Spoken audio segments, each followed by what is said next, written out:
Hi dear, what if I told you that you can get more exclusive and more exciting content? You can become a hokage in a hidden village of lonely kunoichi. For that, you just need to go to my boosty. The link will be in the description. We start out in the home of Ash Ketchum, who lives in the town of Pallet. He has just turned 10 years old and starts out on his Pokemon journey tomorrow. It's an exciting day for anyone, which is why Ash is still up when he should be in bed resting up for tomorrow. The door to Ash's room opens up and in walks Delia Ketchum, Ash's mother.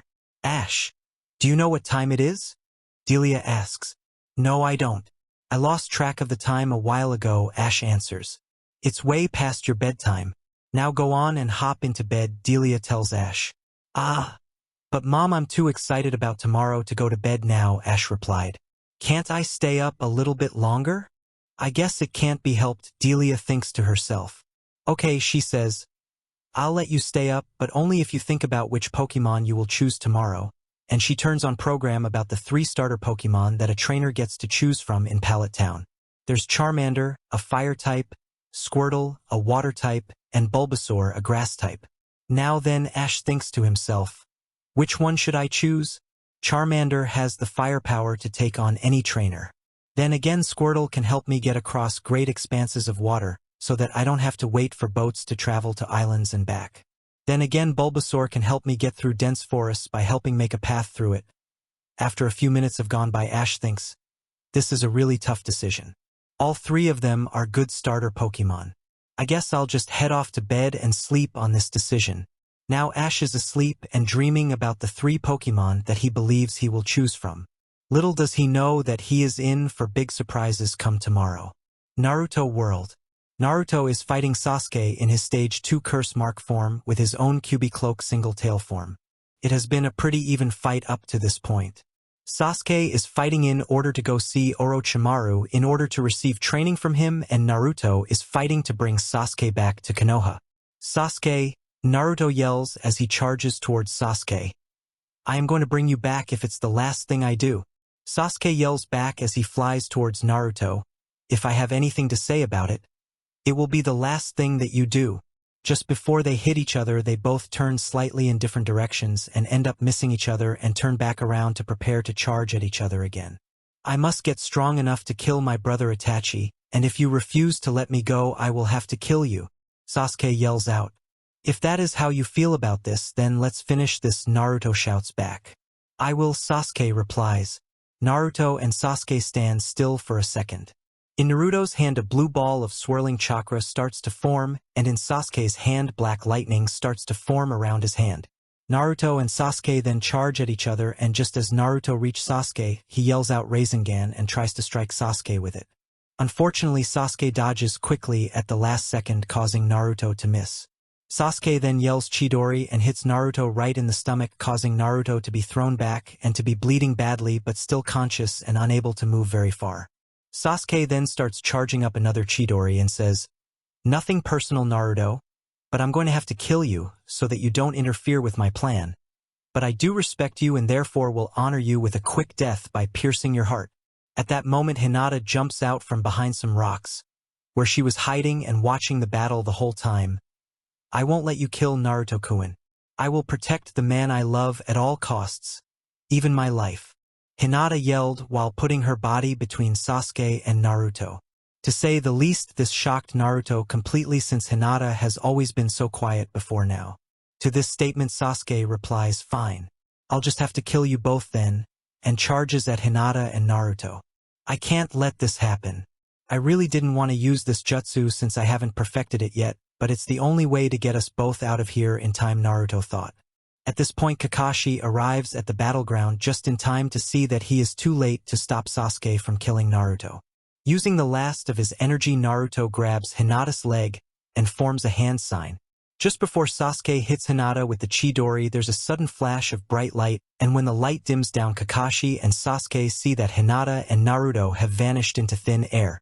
Kakashi and Sasuke look at each other for a second, then Sasuke turns around and continues on towards Orochimaru's hideout. Seeing that Sasuke will seriously kill anyone who gets in his way, Kakashi heads back to Konoha to give the 5th Hokage, Tsunade, a report about what happened. Pokemon World. Back in Ash's room, a light appears. Not bright enough to wake Ash up, and Hinata and Naruto appear on the floor. Hinata is unconscious and Naruto is conscious and looks around and notices that their surroundings are unfamiliar to him. Then he looks down at Hinata's unconscious body, kisses her on the forehead, and whispers "thank you" into her ear, and then passes into unconsciousness lying across Hinata's body. Dreamscape. Naruto starts dreaming, and in his dream Kyuubi appears in front of him. "Where are we?" Naruto asks Kyuubi. "We are currently in your dreamscape. It is the only way we can talk while your body repairs itself," Kyuubi said in a broad voice. "That's not what I mean," Naruto says. "Where in the world are Hinata and I? From what I could see from the room we are nowhere near Konoha.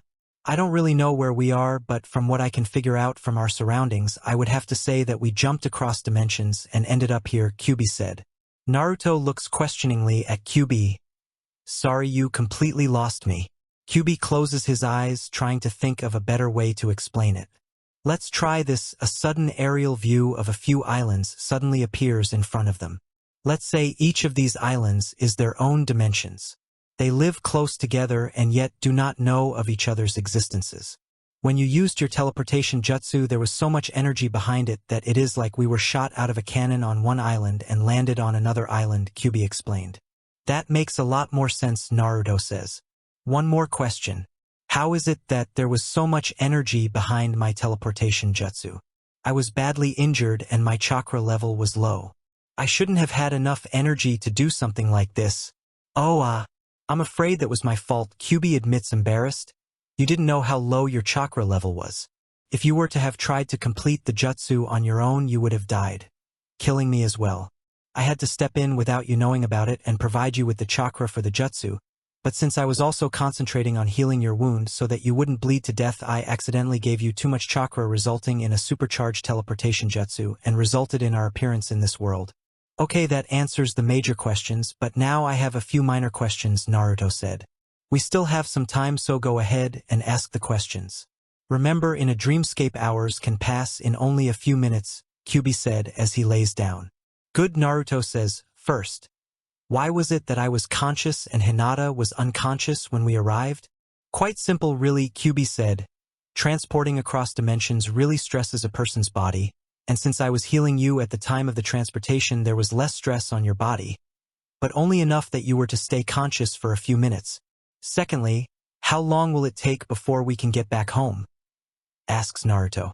"A few years, I would guess," replies Kyuubi. "What? Why so long?" Naruto asked. "It's because I used up a lot of chakra and I am finding it takes a while to gather chakra since we are not in our home dimension," Kyuubi replies. "Well then, what will we do to pass the time until we can go home?" Naruto asked. "No clue. I guess we'll find out tomorrow." "One final question. How is it that you know so much about this?" Naruto asked, tilting his head to the side like a fox. "Before I was forced to attack Konoha, I was quite the scholar. I would travel dimensions gathering information that could come in handy," Kyuubi said. "Now are you finished?" "For now," answered Naruto. "Mind if I ask you a question now?" Kyuubi asked. "You just did."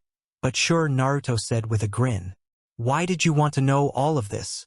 Kyuubi asked, looking irritated. "I need to have some answers for when Hinata wakes up," Naruto said in a laid-back voice. "This brings me to my next question.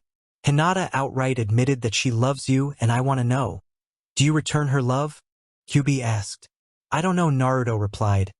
"I have respect for her for willing to go that far to protect me, and I care enough to not let her throw her life away. But I can't really say whether or not I love Hinata at this moment. It is something you may want to figure out soon. After all, you are going to be together for a while," Kyuubi informing him. "I think that's enough for now. Your body is still injured, so I need to heal you fully before anyone wakes up, and you need to rest up for tomorrow." "Wasn't I already resting since we are in my dreamscape talking?" Naruto asks. "Not at all. When we use the dreamscape to communicate, it is as if you were awake," Kyuubi replied. "Also, I will be too exhausted to communicate with you for a while, which means you won't hear from me much." With that being said, Kyuubi vanishes along with the dreamscape and Naruto falls asleep, figuratively speaking, to wake up to who knows what. /n. How will Naruto and Ash react when they meet each other? How will Hinata react when she finds out they are on some unknown planet in a dimension not of their own? Find out next time in Naruto's new adventure. Please read. Chapter 2. Disclaimer. I don't know Naruto or Pokemon or any other things in the story from any show. /N. I would like to alert people that I tried to write this story like an anime, but this being my first story, I would like people to comment if they notice something is missing or if I didn't explain something enough. It may be in a later chapter, but I may honestly have missed something. Chapter 2. Pokemon World. Morning has come and gone already and Ash is still asleep. It is currently late afternoon, about 3 p.m., and Ash is just now waking up. Yawns. What time is it, Ash think? He turns and looks at the clock. I'm so late. I need to get to Professor Oak's lab quickly. Ash jumps out of bed and starts running for the door and trips over Naruto and Hinata. The jolt from Ash tripping over them starts to wake up Naruto and Hinata. Ash rubs his head. What did I trip over? Ash turns around as Naruto and Hinata start to get up and screams. Who are you? What are you doing here? Naruto helps Hinata get up and says without looking at Ash, it is courteous to introduce yourself before asking someone's name.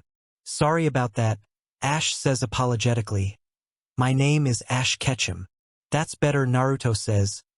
I am Naruto Uzumaki and this is Hinata Hyuga. Pleased to meet you, Hinata says. Likewise, says Ash. As to what we are doing here, that will take a little bit of explaining. Naruto says. All three of them sit on the floor while Naruto explains what the Kyuubi told him last night to both Ash and Hinata. As you can see, we're a bit of a situation. We are going to be stuck in your world for a while, and we don't know what we can do in this world to pass the time. Naruto says. Hold up a second, I'm still to wrap my mind around what you just told me. Ash says. You're telling me that there exist many worlds at the same time, we just can't see them. From what I understand, that is correct, Naruto says. Ash suddenly realizes that he forgot that he's late to see Professor Oak. Naruto, Hinata, I've got an idea that may be able to solve your problem, but we got to go now. Ash says. Ash runs out the door with Naruto and Hinata right behind him and arrives shortly at Professor Oak's lab. The three of them walk through the front door and see Professor Oak with his back to them working on something. You know you're late, Ash, Professor Oak says. Yeah, I know, and I also brought some guests, Ash says. Professor Oak turns around and sees Naruto and Hinata and asks, who are these people? This is Naruto Uzumaki, Ash says and motions toward Naruto. And this is Hinata Hyuga, and motions towards Hinata. Naruto, Hinata. This is Professor Oak, and he might be able to help you too. Help them with what? Professor Oak asks. I guess I'll need to explain this all over again, Naruto says. No, Naruto. Let me handle explaining this to Professor Oak, Ash says. Professor Oak leads everyone to some couches and everyone sits down while Ash explains what Naruto told him to Professor Oak. That makes a lot of sense. It explains what their clothes look out of place. Professor Oak says. What was this idea of yours, Ash? Professor Oak asks. I was figuring that since I start my Pokemon journey today that Naruto and Hinata could join me, and we could travel together, Ash answers. Which reminds me that I need to give you your starter Pokemon, says Professor Oak. Unfortunately, since you were so late in getting here, the other trainers came by and got Bulbasaur, Squirtle, and Charmander. I had already caught an extra Pokemon knowing this, but it means that you don't have a choice in which Pokemon is your starter. That's fine by me. I'm just glad to be able to have a starter Pokemon, says Ash. Excuse me, says Naruto. I hate to interrupt you too, but what are these Pokemon that you speak of? That's right, since you two don't come from this world and know nothing about Pokemon, says Professor Oak. If you'll follow me, I show you what Pokemon are. Naruto, Hinata, and Ash all follow Professor Oak to a machine where Professor Oak pushes a button and a Pokeball comes up from a hidden compartment in the machine. Is that it? It doesn't look like something we would want to spend our time on, Naruto says. No, this is not it, this is just a tool used to catch Pokemon. This is called a Pokeball, says Professor Oak. The Pokemon is inside of the Pokeball. He hands the Pokeball over to Ash. Since this is your starter Pokemon, I'll let you do the honors of releasing it from the Pokeball. Pokeball go, Ash says as he throws the Pokeball, and from the Pokeball a Pikachu materializes in a light that's bright, but only just bright enough to be a light. How cute, Hinata says and picks up the Pikachu and rubs her cheek against Pikachu's cheek. I wouldn't do that, Professor Oak says. Why not? Hinata asks. Sparks start coming out of Pikachu's red cheeks and then a bolt of electricity comes out and shocks Hinata. Hinata! Naruto runs over to Hinata. Are you all right? I'm fine, says Hinata. It just took me by surprise, that's all. That's the reason why, Professor Oak says. Those red spots on Pikachu's cheeks are its electric sacs where it gathers up electricity to use for attacks, and they are very sensitive. I think that's enough. Go ahead and recall Pikachu, Professor Oak says. Okay then, says Ash. Pikachu, return. A beam of red light comes out of the Pokeball and Pikachu dodges it. Pikachu, I said return. Pikachu dodges the beam of light again. Pikachu, get in the Pokeball. Pika, Pika, says Pikachu as it shakes its head. You're saying that you don't want to stay in a Pokeball, says Ash. Pika, Pika, says Pikachu as it nods its head. That's unusual, says Professor Oak. Pokemon normally like to stay in Pokeballs. It's alright, Professor, says Ash. If my buddy doesn't want to stay in a Pokeball, then it can travel on my shoulder. Alright then, says Professor Oak. Normally you would recall a Pokemon by holding the Pokeball and call out the Pokemon and saying return. Now then, on to what I was going to tell you before. Professor Oak says Pokemon are living creatures that have the ability to use elemental attacks. What people like Ash do is travel around the world catching Pokemon, having battles with other trainers, training their Pokemon, and, if they want to, competing in gym battles to win badges, and when they have 8 they can compete in the Pokemon League where the best trainers show up. What do you say, Naruto, Hinata? Would you like to journey with me? Ash asks. Would like to go, Hinata? Naruto asks. I'll go anywhere you go, Naruto, Hinata answers. I guess that answers that. Then Naruto says, we're going to go with you? But don't we need our own Pokemon? I'm sure that Professor Oak can help us with that, says Ash. Is this true, Professor? Asks Naruto. Of course, says Professor Oak. I know a lot of people in the Kanto region where we are now. I can easily have someone send a couple of Pokemon to me for you too. All I need to know is which Pokemon it is that you want to start out with. Take a look at this book, which has information about the Pokemon that are in the Kanto region, and choose which Pokemon you want. Naruto and Hinata finally make up their mind after looking through the book for a few minutes. Alright then, which one have you chosen? Professor Oak asks. Naruto, how about we start with you? I have decided on Abra, says Naruto. Why would you pick that one? Asks Ash. Abra is one most useless Pokemon there is. Abra reminds me a lot of myself when I was first starting to become a ninja, answers Naruto. Well then, which one have you chosen, Hinata? Asks Professor Oak. I have decided on Chansey, answers Hinata. Let me just make a call, Professor Oak says. Professor Oak calls an old friend who happens to be a breeder, and in a couple of minutes 2 Pokeballs are sent through the teleporter. Here's your Abra, Naruto, and here's your Chansey, Hinata, Professor Oak says when he hands over the Pokeballs. Ash, Pikachu, Naruto, Hinata head out of Professor Oak's lab, and as they depart they wave goodbye and head into the sunset. Naruto world. Kakashi gets back to Konoha and heads towards the Hokage's building. He gets to the Hokage's office and knocks on the door. Enter, says the 5th Hokage, Tsunade. I've returned from the battlefield where Naruto and Sasuke fought, says Kakashi. Where is Naruto? I would have thought that you would have brought him back with you, says Tsunade. When I arrived, Sasuke was about to deal the finishing blow to both Hinata and Naruto, and then there was a flash of light and they both just vanished, says Kakashi. Hold up a second. You said that Hinata was there as well, says Tsunade. That is correct, Kakashi replies. What was that girl doing there? Tsunade asks. We both know how much Hinata loves Naruto. I would guess that she thought that Naruto would need help and followed him there, Kakashi replies. You also said there was a flash of light? Tsunade asks. That is correct, replies Kakashi. Considering the information you gave, I can only determine that Naruto wanted to protect Hinata and used some sort of teleportation jutsu to get them out of there in time. Which means that they could be anywhere, Tsunade says. What would you like me to do? Kakashi asks. I am giving you an order to make teams and have them spread out and not come back until they find Naruto, Tsunade says. Wouldn't that weaken the defenses of Konoha? Kakashi asks. This is nothing compared to what will happen if Akatsuki manages to get their hands on the Kyuubi inside of Naruto. We have to find him before Akatsuki does. Tsunade says. As you wish, Kakashi says. Kakashi spends the rest of the day gathering up teams, and at sunset they leave the village to start searching for Naruto. Will Kakashi and the others ever figure out that Naruto is not in their world? How will Naruto Pokemon journey go? Thanks for reading, and I hope you enjoyed this chapter. Please rate and review. Chapter 3. Disclaimer. I don't know Naruto or Pokemon or any other things in the story from any show. /N. Thanks to everyone that has reviewed. It looks like you have enjoyed the story up to now, but I really would like to know what it is you like about the story and suggestions on how I could improve it.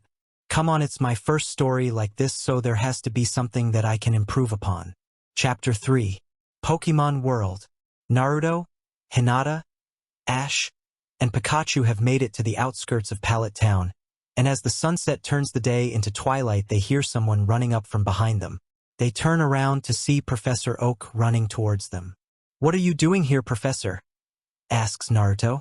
With all that was going on before you left, I forgot to give you all your Pokédexes and extra Pokeballs, said Professor Oak, and hands each of them 6 Pokeballs and a Pokédex.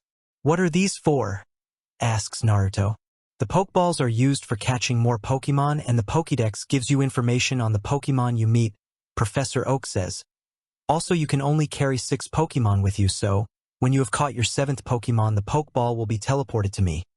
Let out your Pokemon and be re-teleported back to you. Thanks, Professor, all 3 of them say. One more thing before you go, says Professor Oak. Ash, your mom asked me to give you this, and hands over to Ash a backpack with blankets and canteens for the 3 of them, as well as a map of the Kanto region.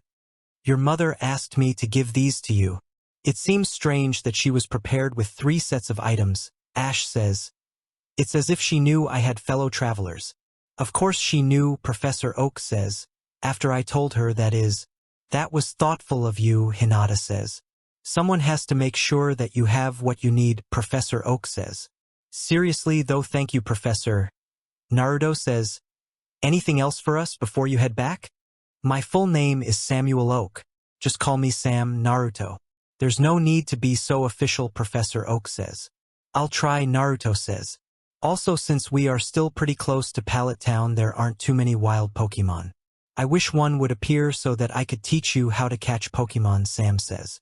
As if it was listening in, a Pidgey swoops down to land and little ways away from them. That's really convenient, Sam says. Who would like to catch this Pidgey? I think Hinata should catch this, Naruto says. I agree completely, Ash says. Are you sure? Hinata asks. Positive, both Ash and Naruto reply. I guess that settles that then. Sam says. First of all, start by pressing the button on the Pokeball. Hinata presses the button and it grows from finger size to hand size. Okay, what now? Hinata asks. Now just throw the Pokeball and out will come your Chansey, Sam says. Okay, here we go, Hinata says, and she throws the Pokeball near Pidgey, and Chansey materializes in a white light, and the Pokeball comes back to Hinata's hand. At this, Pidgey is aware of a battle and prepares to battle. Now if you flip open your Pokédex, you will see a list of attacks Chansey knows. Just declare an attack and Chansey will attack Pidgey with it. Sam says. Hinata opens up that Pokédex and sees that Chansey knows 2 moves, Tackle and Double Slap. Use Tackle, Chansey, Hinata says hesitantly. Chansey charges at Pidgey and Pidgey takes flight and dodges just before Chansey hits. Keep in mind that the opposing Pokemon can dodge and attack as well, Sam says. Pidgey turns around and starts flying back at Chansey. Chansey take the hit from Pidgey and use that chance to knock Pidgey down with Double Slap. Hinata says more decisively. As Pidgey strikes Chansey squarely in the chest, Chansey takes its hand and hits Pidgey down to the ground. Now follow it up with Tackle, Hinata says, and Chansey more or less just lays down on Pidgey since Pidgey is at Chansey's feet. Pidgey lies on the ground, not moving after Chansey gets up. Oh no! Is Pidgey all right? Did I go overboard? Hinata frantically asks. Calm down, Hinata, Sam says. Pidgey will be just fine. Now that you've weakened Pidgey, take an empty Pokeball. Press the button on it and throw it at Pidgey. Hinata follows Sam's instructions to the letter, and when the Pokeball hits Pidgey, the Pidgey changes into a ball of red energy and get caught in the Pokeball. The ball sits on the ground for a few seconds, the button flashing red, and then it turns white. There you go, Sam says, you just caught Pidgey. You can let Pidgey out by doing the same thing as you did with Chansey, and you'll see that Pidgey is fine. Hinata throws the Pokeball and says, go Pidgey. And out comes Pidgey and flies towards Hinata and lands on her shoulder. You most definitely look alright, Hinata says as she pets Pidgey's neck area. You don't have to worry about going overboard with Pokemon attacks, Sam says. When Pokemon attack each other, they weaken each other until a Pokemon gets knocked out, and when you return them to the Pokeballs, they have a chance to rest up, but it's always good to stop by a Pokemon Center to heal them up and make certain that they are in perfect health. Go ahead and return them now, Hinata. Okay then. Hinata says, return Chansey, return Pidgey, and a red beam comes out of the Pokeball and turns the Pokemon into energy and draws them back into the Pokeball. By the way, you had mentioned Pokemon Centers, but what are they exactly? Naruto asks. Pokemon Center are essentially hospitals for Pokemon, Sam replies. That's good to know, says Naruto. I guess we'll see you later then, Professor, says Naruto. I told you to call me Sam, Sam says.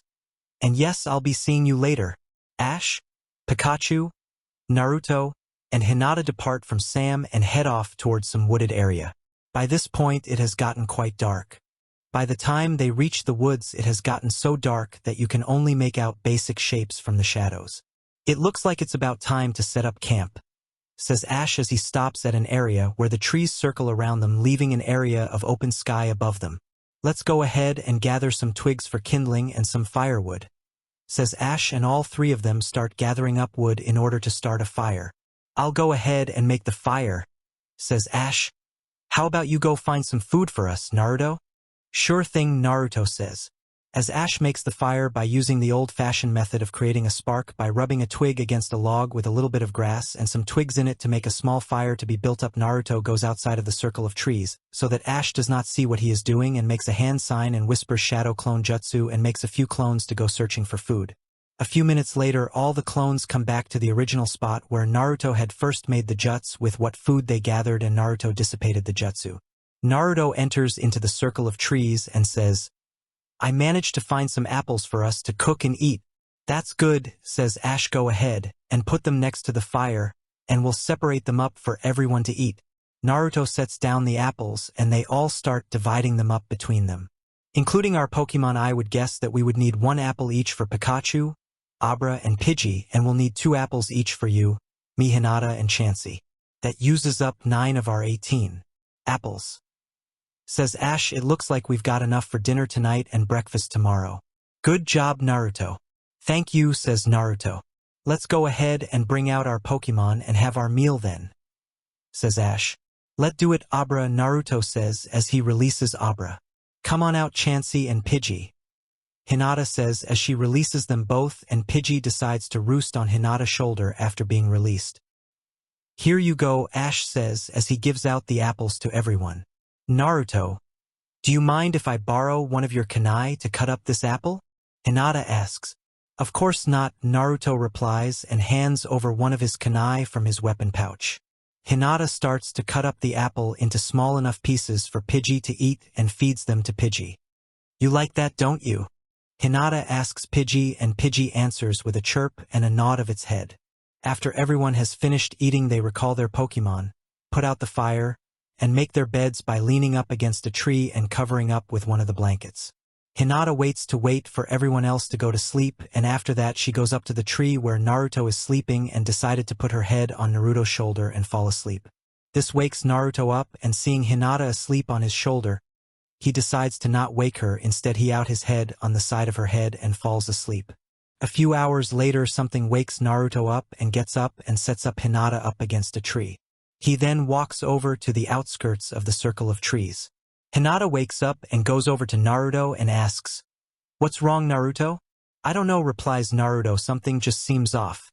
At that moment, he sees the shadow of a flying ship, and it looks to be firing in something, but it's too small to make out what it is. The ship finally manages to hit whatever it is and it comes crashing down into the forest nearby. "Come on," says Naruto, "someone might be hurt. We have to go help them out," and drags Hinata along to where the thing crashed. When they get there, they see a crater, and inside of the crater is a creature that looks like a pink cat with a long tail, and it is badly injured. The creature wakes up, and seeing Naruto and Hinata, it tries to fly away. But it can't because it is so badly injured. "Don't try to move," says Naruto, "we're here to help you out," and picks up the creature up. It struggles a little bit and then falls unconscious. "What was it that the professor said we should do in this case?" Naruto asks Hinata. Hinata thinks about for a second. He mentioned that a Pokemon Center was a hospital for a Pokemon. "I think we should to a Pokemon Center," Hinata replies. "Let's wake Ash up and figure out where the nearest Pokemon Center is," Naruto says. Naruto and Hinata head back to the campsite and go on to wake Ash up. "What's up?" Ash asks drowsily. "We found a badly injured creature in the woods, and we need to know where the nearest Pokemon Center is," Naruto says. "Hold on a second, let me grab the map," says Ash. He pulls out the map and looks at it. It looks like the nearest Pokemon Center is in Viridian City. It's about a mile in that direction, and Ash points in the direction. Ash then gathers up everything and put it into his backpack. "Hinata, pick up Ash, we need to get there quickly," Naruto says. Hinata grabs Ash and puts him on her back. "Ready to go?" Naruto asks. "Yep," Hinata replies. "Let go then," Naruto says. "Make certain you hold on tight," Hinata tells Ash. Naruto, carrying the creature, and Hinata, carrying Ash, start jumping quickly from branch to branch in order to get out of the forest quickly. After they get out of the forest, they dash to the city, and when they reach the Pokemon Center, Naruto starts banging on the door.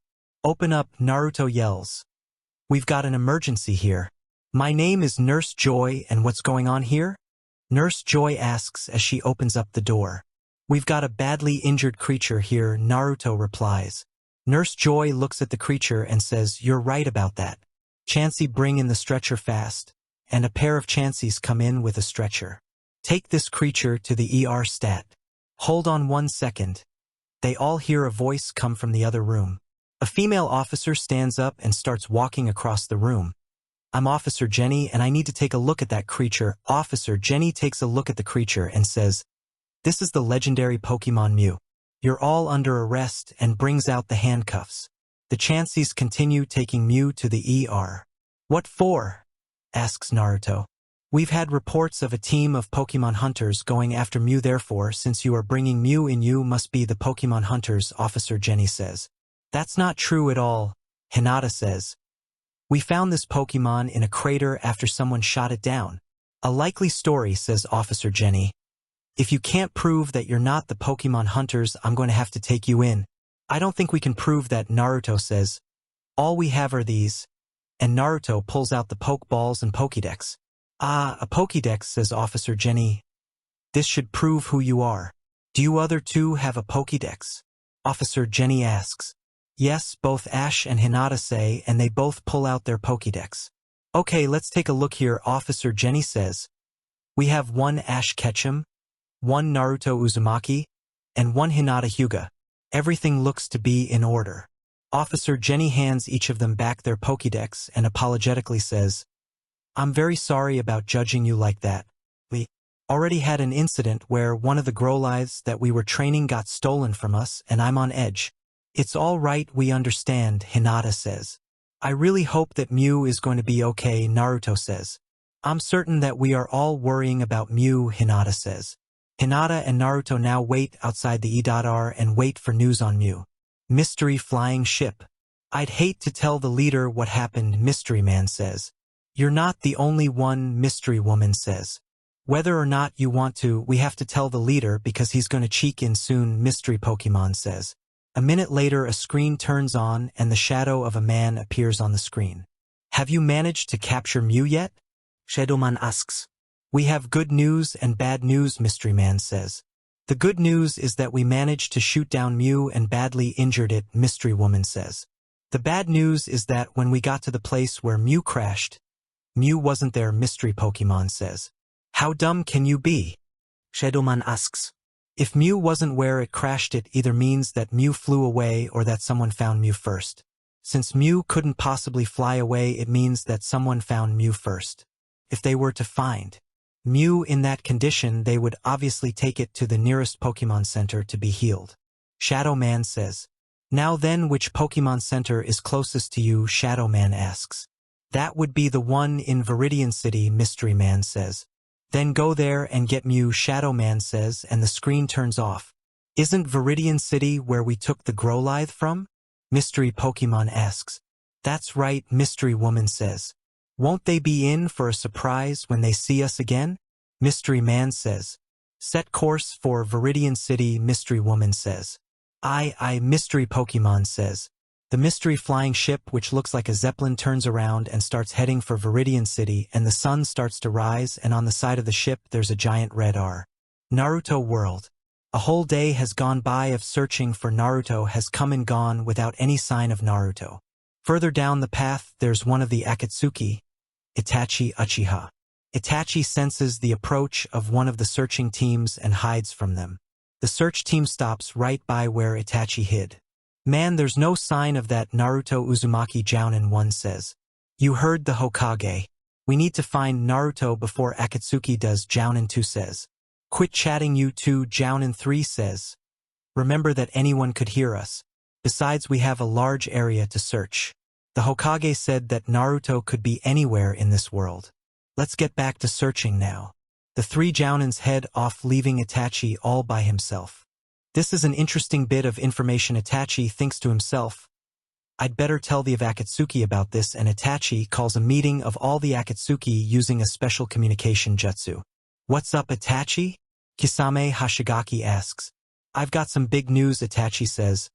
Apparently KONOHA has sent most of their Jounin to find the Ninetales Jinchuriki, meaning that they don't know where he is, which means that he should be easy pickings if we find him first.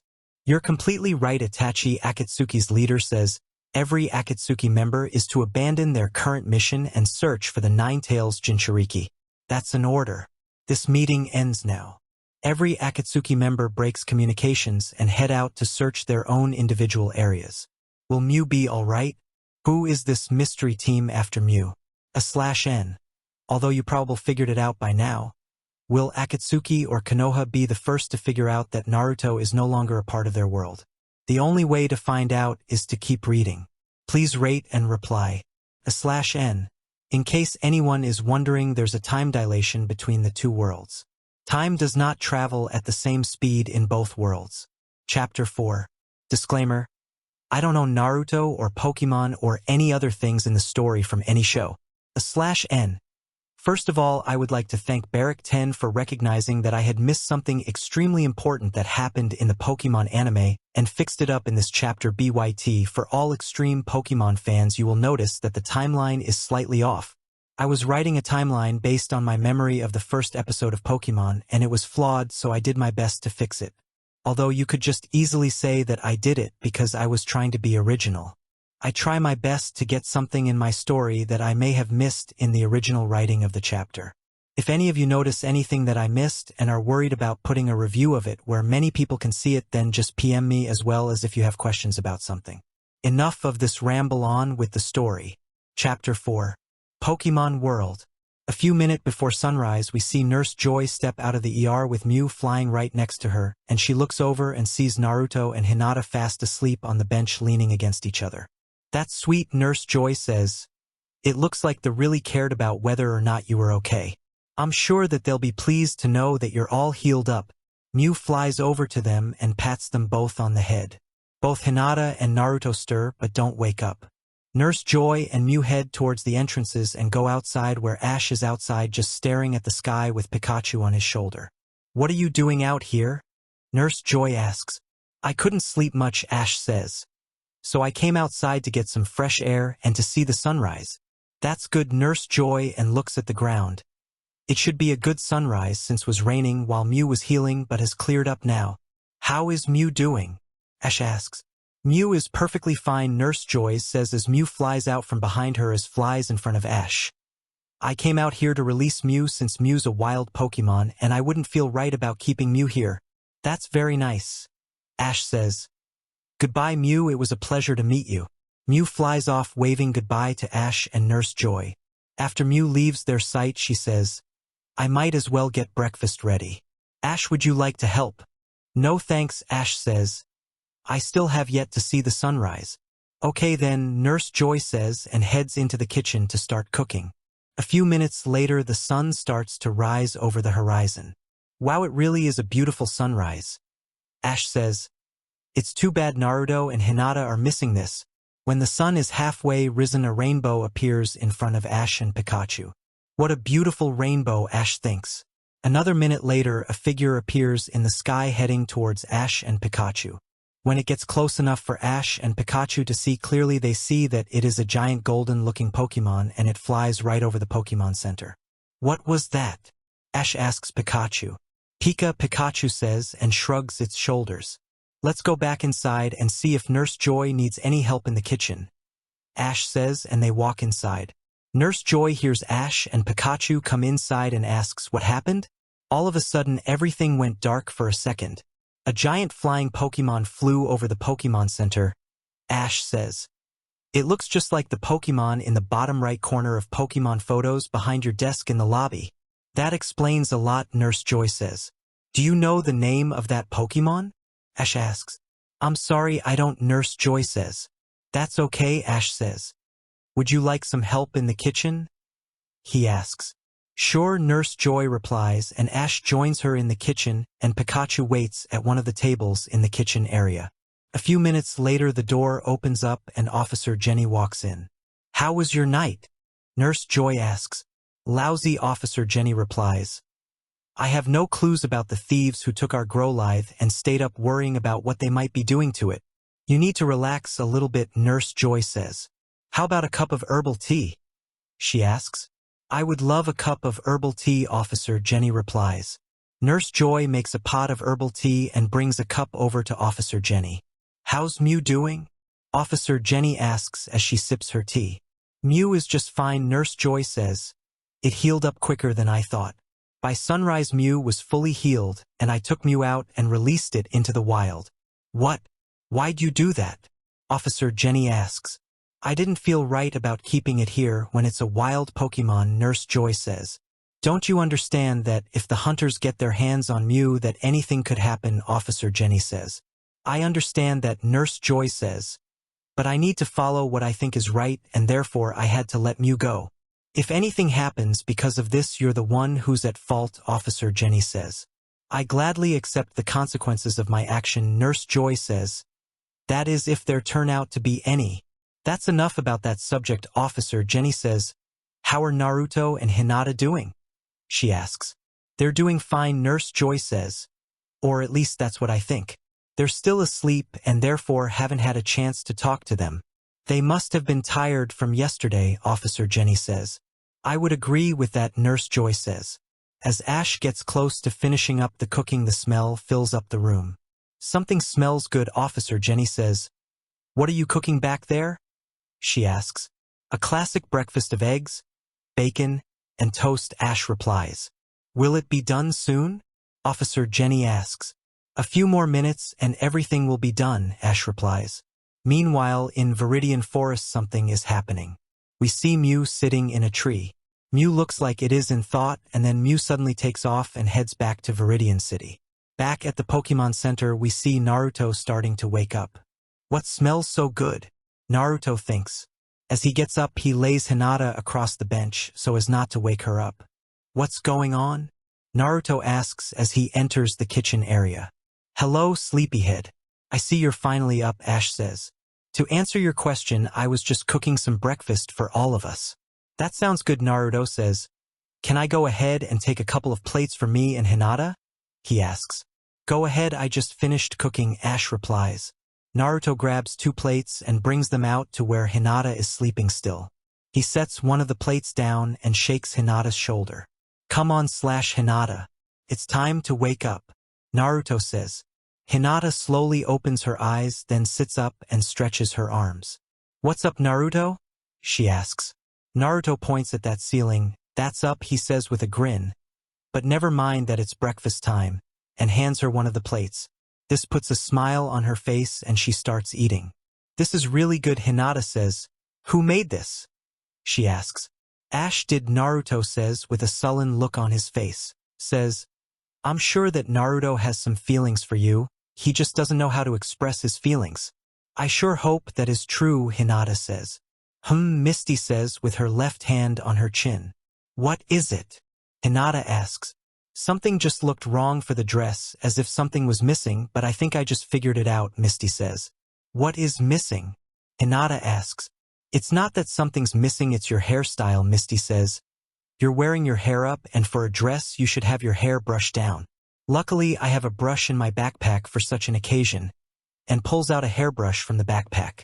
As Misty brushes Hinata hair, Hinata asks, how do you think Naruto will react when he sees me like this?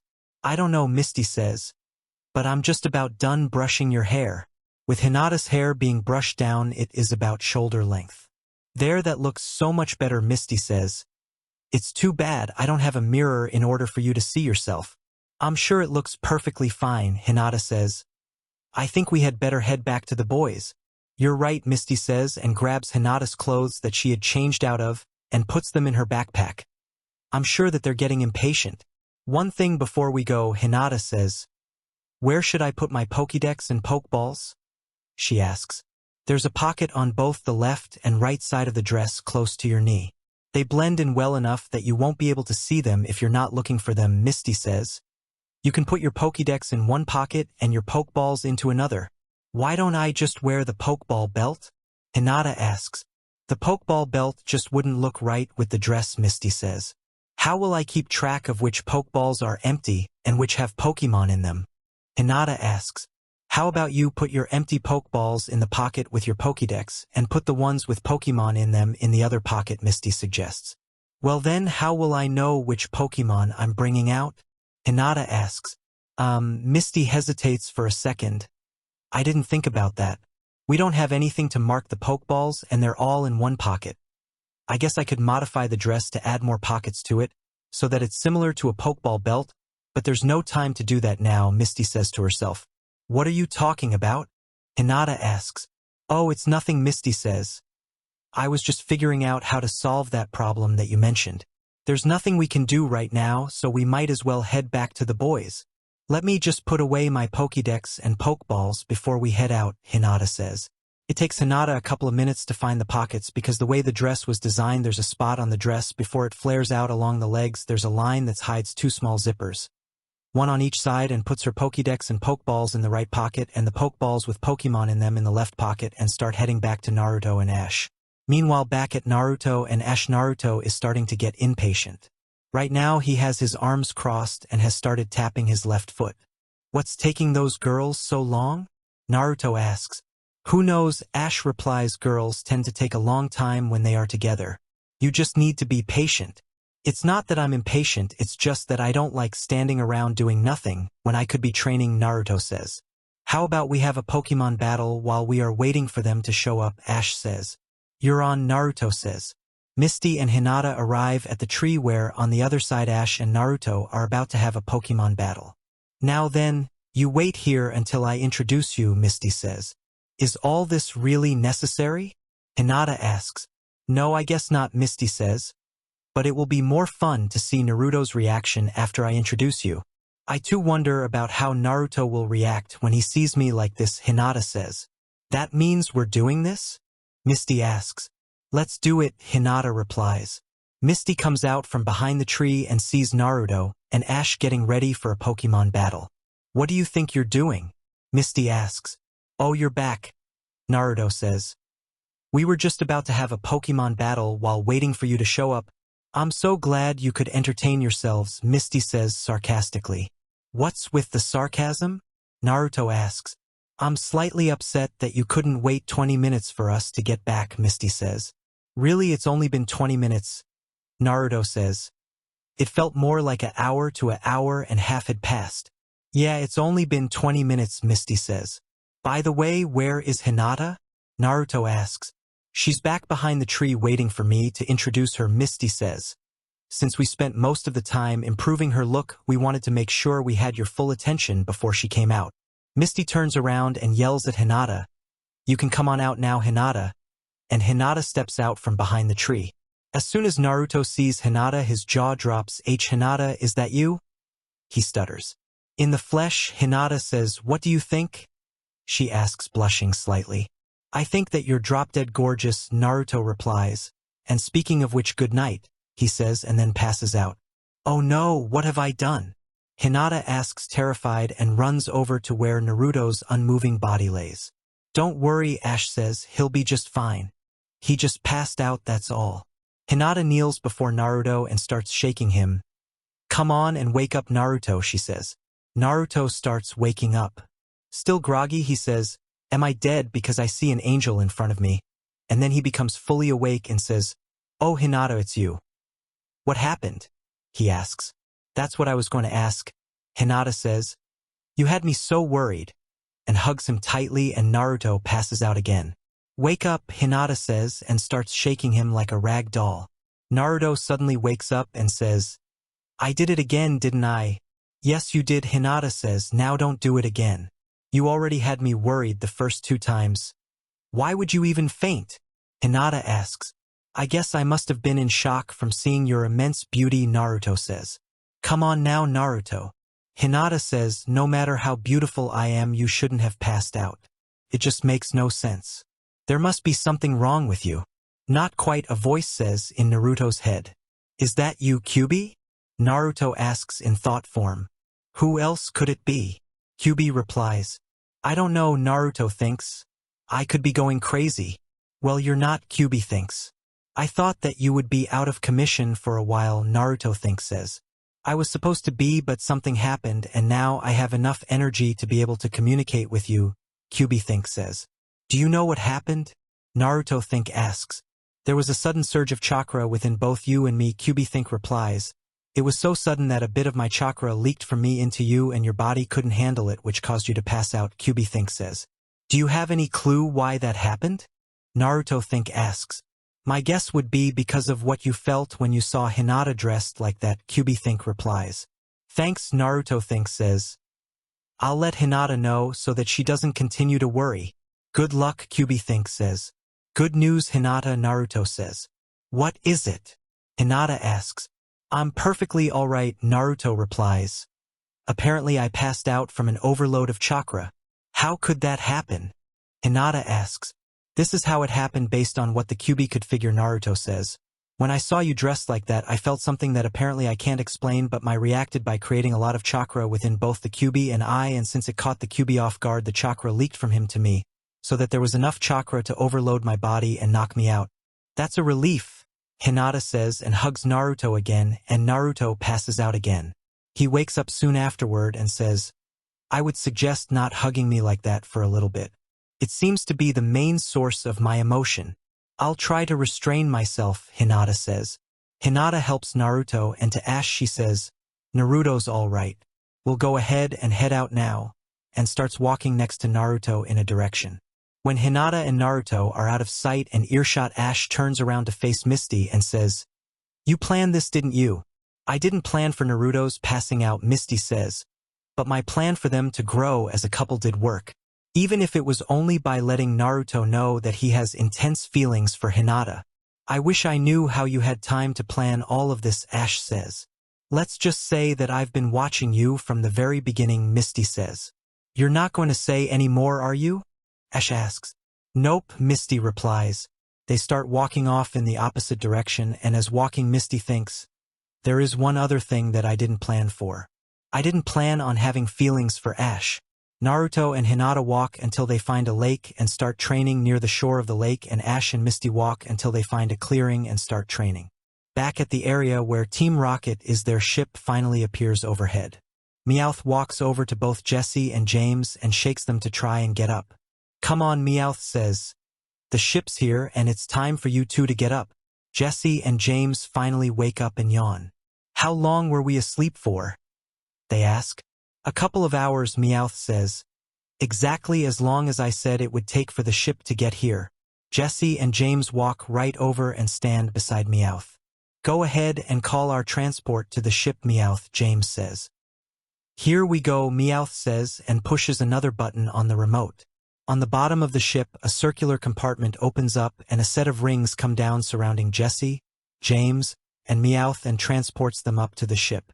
When they get onto the ship, James automatically goes over to one of the keyboards and types in something and Giovanni appears on the screen. "What took you so long?" Giovanni yells. "I've been waiting for hours for you to check in." "Something unexpected happened," Jesse says. "At the very least, did you capture Mew?" Giovanni asks. "No, by the time we got there Mew was already healed and had left," James says. "You are so incompetent, I am going to be assigning another team to this mission," Giovanni says.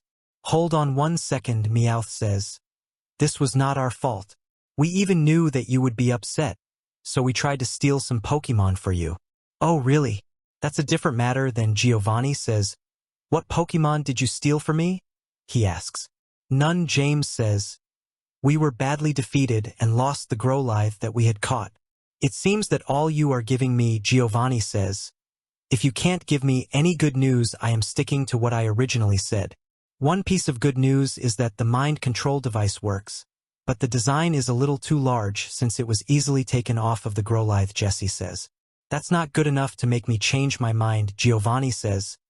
"You'll have to give me better news than that." "We don't have any better news," Meowth says.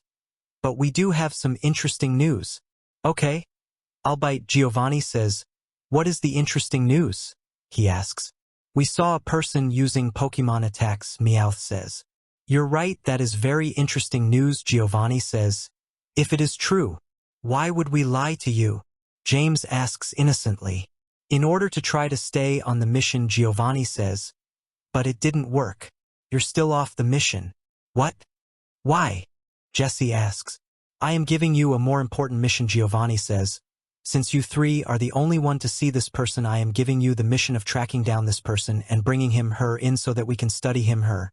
But be warned, if you were lying to me, you shall no longer be a part of Team Rocket," and the screen cuts off. "You heard Giovanni. Let's find that boy," James says. "What is our current position?" he asks. "Just outside of Cerulean City," Meowth says. "Considering they were in Viridian City, they are probably in Viridian Forest training," Jesse says. "You heard her," James says. "Set course for Viridian Forest." "Right," Meowth says. "Course set for Viridian Forest." "How long will it take until we get to Viridian Forest?" James asks. "About a day," Meowth replies. "Good," James says. "That gives us plenty of time to come up with a strategy." Meowth sets the ship on autopilot and all three head into the next room to come up with a strategy for capturing Naruto. Will Team Rocket ever capture Naruto? Will Naruto ever understand what it is that he is feeling? Will Misty ever reveal in detail how she set P the plan? Will Ash ever realize that Misty has feelings for him? Keep reading to find out. /N. I hope you are enjoying the story I have written so far. This is my first shot at a fanfic and don't know how long I can keep this story good. I would politely request for whomever is reading this to review the story, saying what you like about it or what things need to be changed or fixed, because as I've said many times before, this is my first shot at a fanfic and the only way to keep the story good and to even improve it is to know what you the readers think. The best way to know your mistakes is to have another look at them and point it out to you. Chapter 6. Disclaimer. I don't know Naruto or Pokemon or any other things in the story from any show. /N. Yeah, just mentioning beforehand that this chapter is a little bit short. Most likely this will be the shortest chapter 1 put up, but I feel that it was an extremely important chapter that needed to be done. This may also ruin the comedy moment in the last chapter, because just like when you explain a joke it doesn't become as funny, I felt I needed to explain what really happened to Naruto, because honestly there's no way that Naruto would pass out like that without a reason. On another note, someone recognized a mistake I made in chapter 4, so this week I'm fixing it up and updating the chapter. It was a minor mistake that won't really change the chapter, but you can read through it again if you want to try to find the difference in it. Chapter 6. When we last left off, Naruto and Hinata went off to train together and Ash and Misty went off to train together. Throughout the day, Naruto has been trying to teach his Pokemon some of the jutsu that he knows, and Hinata has been training Chansey to use its energy in its strikes to increase the damage it does, as well as teaching Caterpie and Pidgey to put energy into different parts of their body to do different things. Misty and Ash have done their own training by having repeated Pokemon battle against each other, as well as catching some wild Pokemon when they show up. By the end of the day, Ash has caught a Spearow and his Weedle has evolved into Kakuna. Hinata's Caterpie has evolved into a Metapod. Naruto has had very little luck even teaching Growlithe the Shadow Clone Jutsu.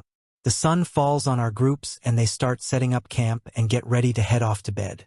Ash and Misty just set up the beds and go off to sleep to prepare for training tomorrow. Hinata starts to lay out the bedding for her and Naruto to head off to bed. She looks over at Naruto and has worried look on her face. Naruto is sitting over by the lake and has a slightly depressed look on his face. Hinata walks over to Naruto. "What's the matter, Naruto?" Hinata asks. "As you know, I've been trying to teach the jutsu that I know to my Pokemon, and yet I haven't had any luck at all," Naruto says. "You need to remember that the energy the Pokemon use is only similar to our chakra." Hinata says, "The way they use it is different than how we use it. From what I've seen with training my Pokemon, they can focus their energy into a specific point, but when it comes to putting it out of their body, it becomes difficult." "You're right," Naruto says confidently. "If we keep at it, they'll get it eventually. I just need to stop training them as if they were me and start training them like they are." "Do you feel better now?" Hinata asks. "Much better, thank you," Naruto says. "How about you come to bed then?" Hinata says. "In a little bit," Naruto says. "I still have some things I need to figure out." "You're going to talk to the QB again, aren't you?" Hinata asks. "He's the only one that I think can even possibly answer my questions," Naruto says. "Well, I'll be right over there when you're finished," Hinata says and walks over to where she set up the beds. "QB, you there?" Naruto thinks. "Since I am a part of you, I am always here," QB thinks says. "Whether or not I'll be able to speak to you is a different matter." "It sounds you are able to speak to me perfectly fine," Naruto thinks. "It's a good thing too, because I have some questions I want to ask you." "Before you ask your questions, would it be all right if we had this conversation in your dreamscape?" QB think asks. "I feel much better talking there." "Sorry, QB," Naruto thinks. "I would rather stay here and look at the night sky and feel the breeze, and besides, I would rather be able to protect Hinata in case she falls asleep and someone tries to attack us." "Have it your way then," QB think says. "What was your question?" he think asks. "I still have some questions about what happened earlier today," Naruto thinks. "With the whole passing out thing?" QB think asks. "Yeah, that's right," Naruto thinks. "You said that an emotion caused me to pass out, and I thought about it, but I still don't know what you mean." "Man, it's no wonder they call you the #1 knucklehead ninja," QB think says. "You are even completely oblivious to your own emotions." "What are you talking about?" Naruto think asks. "I knew the reason why you were passing out, but I didn't tell you because I was hoping that you would figure it out without me telling you. But I see now that there's no other way," QB think says. "What do you mean?" Naruto think asks. "You know how the madder you get, the more my chakra leaks from me and surrounds you," QB think says. "Yeah, but what does that have to do with what happened today?" Naruto think asks. "There's an emotion even more powerful than anger, and therefore more of my chakra leaked into you." QB think says, "Enough all at once that it caused you to pass out." "What emotion is that?" Naruto think asks. "Love," QB think replies. "What are you trying to say?" Naruto think asks. "I guess I'll just have to say it outright," QB think says. "Let's put this simply. You love Hinata." "I love Hinata," Naruto thinks shocked. "But that's impossible, and anyways, how do you know what I feel towards somebody?" He think asks. "I am a fox spirit, which means I know things that most people are oblivious to, and since I am inside you, I know you better than you know yourself."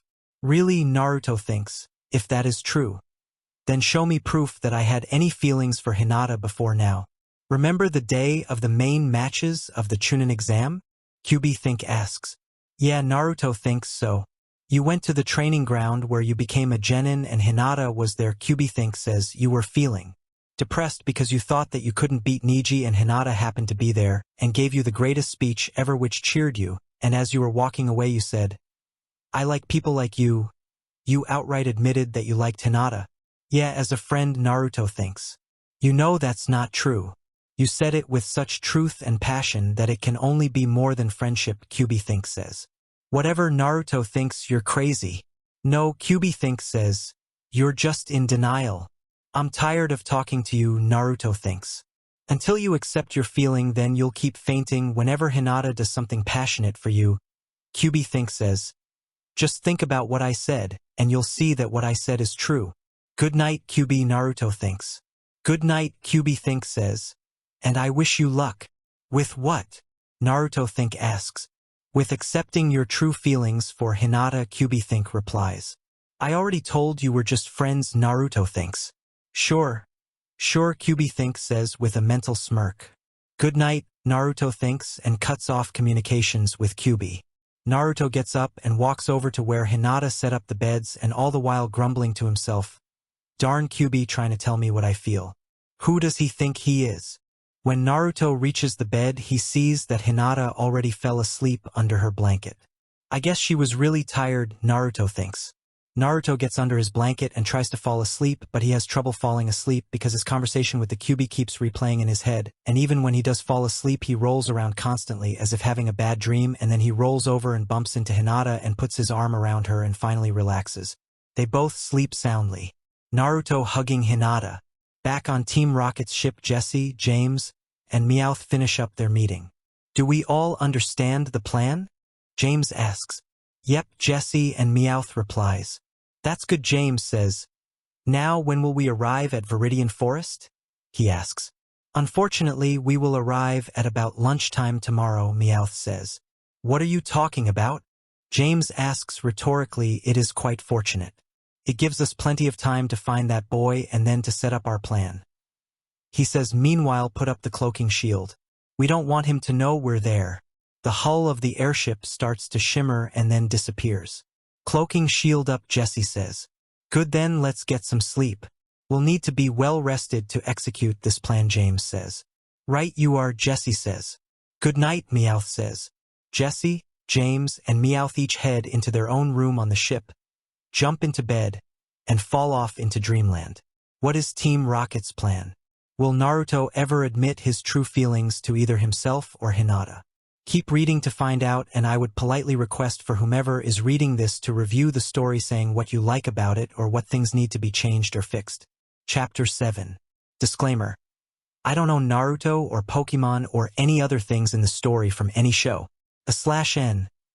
Okay, I didn't feel right about just giving you a short chapter, so this week is a rare week where there's a double update. As well, there are new aspects to the story. Here they are.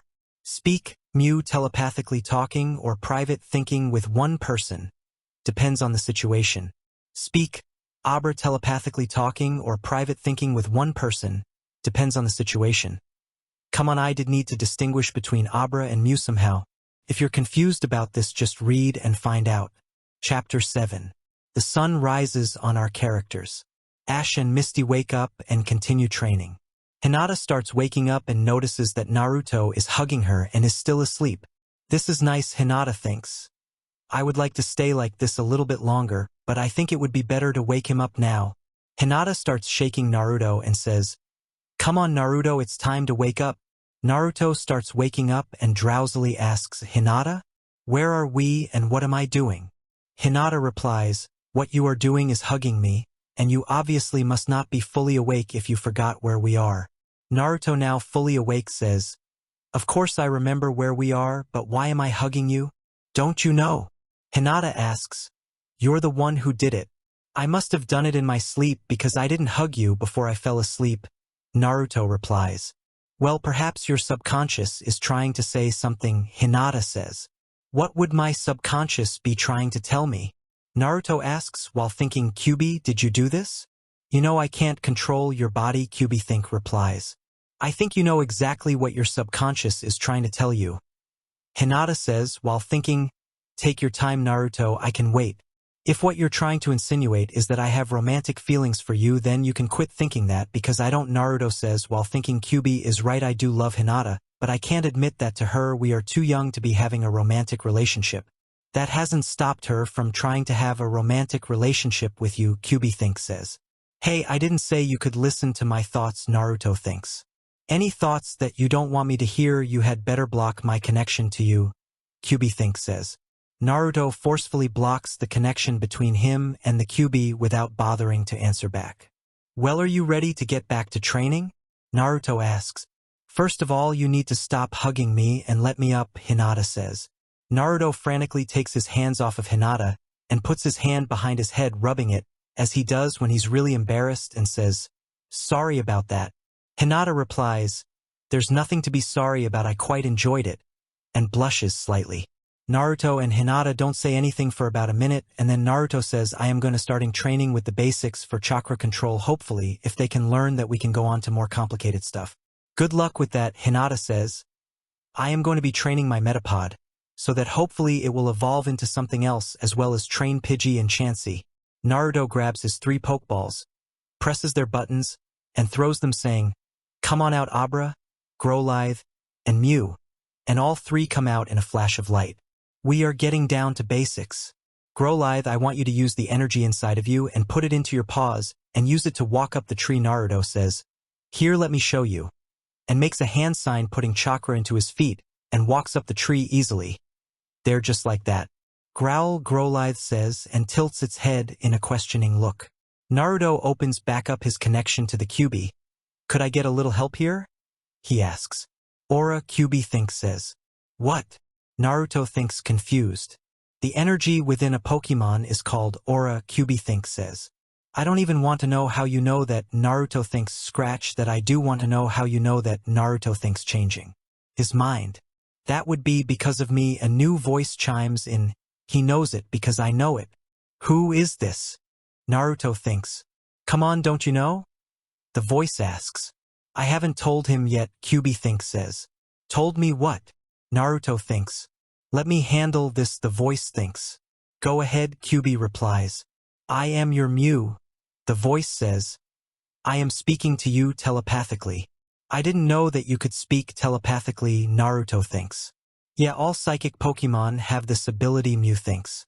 "Then why doesn't Abra talk like this?" Naruto thinks. "Abra doesn't have much to say," Mew thinks. "That makes sense," Naruto thinks. "Now then, could you both be quiet for a little bit? It's hard enough having one creature talk to me in my head, but 2 is overdoing it a little bit." "Sure thing," Mew thinks, and breaks the telepathic link to Naruto. "Now then, let's try this again," Naruto says. "Growlithe, I want you to put your aura into your paws and use it to climb this tree." "Growl," Growlithe says, and closes its eyes for a second and then starts to run for the tree, but as it starts to try to run up the tree, it falls back and lands on its back. "Don't worry," Naruto says. "I had the same problem when trying to master this step." HINATA stops watching this and then decides to get to work. She grabs her Pokeballs and releases her Pidgey, Metapod, and Chansey and says, "What we shall be doing is something tricky. I am going to have all of you battle it out in a 3-way Pokemon battle. You need to be aware of 2 opponents instead of just 1 inch. All 3 of the Pokemon have a confused look on their face. It's simple. I'll start you out, Chansey. You use Tackle on Metapod," Hinata says, and Chansey starts running at Metapod. "Now Pidgey swoop in with Quick Attack and intercept Chansey," Hinata says, and Pidgey starts flying at Chansey. "Now Chansey dodge Pidgey and Metapod jump at Pidgey and use Tackle," Hinata says, and Chansey ducks out of the way of Pidgey's Quick Attack, and Metapod uses that chance to jump onto Chansey and uses Chansey as a springboard to jump at Pidgey. Seeing this and not waiting for an order, Pidgey banks hard right to dodge Metapod and then comes back around for a second shot. "Good, it looks like you now know what I mean, therefore you keep doing that while I go train for a little bit," Hinata says, and walks behind a tree to start training in secret. Naruto sees this and thinks, "I wonder what Hinata is doing?" Unfortunately, Growlithe needs me here to talk it through its training, and says, "Careful, you're using too much aura now," as Growlithe falls off from breaking the tree bark. As Hinata's Pokemon are battling each other and dodging each other in what looks like a dance, Hinata starts her training. "If Naruto could only see me now, I think he would be shocked," Hinata thinks. "I've seen the concept behind this jutsu, and with my excellent chakra control, I should be able to master this jutsu easily," and puts her hands out, and there's chakra starting to swirl in her hand. "It's too flat," she thinks. "I need to figure out how to make it more spherical." A few hours go by and it becomes lunchtime. Naruto grabs the food he has gathered for lunch and sets it out for everyone. "Lunch is ready," Naruto yells out. Growlithe stops training and heads on over to Naruto. Hinata's Pokemon quit battling each other and come on over. Hinata comes on out from where she was training with an exhausted look on her face. Then they all start eating. "So," Naruto says, "Hinata, what were you doing back there that got you so exhausted?" he asks. I was working on mastering a new jutsu, Hinata replies. Why would you need to do that? Naruto asks. With the current jutsu that I have, there's nothing to be able to destroy any machines that we face, and therefore I need a jutsu with enough destructive force to be able to destroy a machine, Hinata replies. Anyway, how is your training with Growlithe coming? Hinata asks. It's coming along well, Naruto replies. Growlithe has nearly mastered the tree climbing exercise. But that's just step 1. Next, I'll be training Growlithe to maintain it under battle situations by having both Mew and Aber teleport where Growlithe is and try to teleport Growlithe off the tree. Growl, Growlithe says, whining, and covers its head with its paws. It doesn't look like Growlithe wants to do more training right now. Hinata says and adds curiously, Muno's teleport? Yeah, I looked it up on the Pokédex and Muno's teleport and pound, Naruto says, along with the Rasengan, but that is a move that didn't originate in this world, and therefore the Pokédex wouldn't know that, and rubs Growlithe's head saying, don't worry Growlithe, you're tired and need a good rest. We'll continue training later today. Chansey, Pidgey, and Metapod also need a good rest, Hinata says. After all, they were battling non-stop for a couple of hours. Looks like you could use a good rest too. Naruto says to Hinata. How about we all take a nap after we finish eating? He suggests. That's a perfect idea, Hinata says enthusiastically. After all, it is a perfectly sunny day where the temperature's not too hot and not too cold. After Naruto, Hinata, and all their Pokemon finish eating up, they lay down underneath the tree by the lake where they were last night and take a well-deserved rest. Over with Ash and Misty, they start preparing lunch as well. A person hides in the bushes close by watching them, and as they finish making lunch, he jumps out if the bush is screaming. This person is a boy who looks like he is dressed in a samurai suit. Who are you? Ash asks. My name is Samurai and I am looking for a person from Pallet Town, he says. That would be me, Ash says. Then I challenge you to a Pokemon battle, Samurai says. Could we do this after lunch? Ash asks.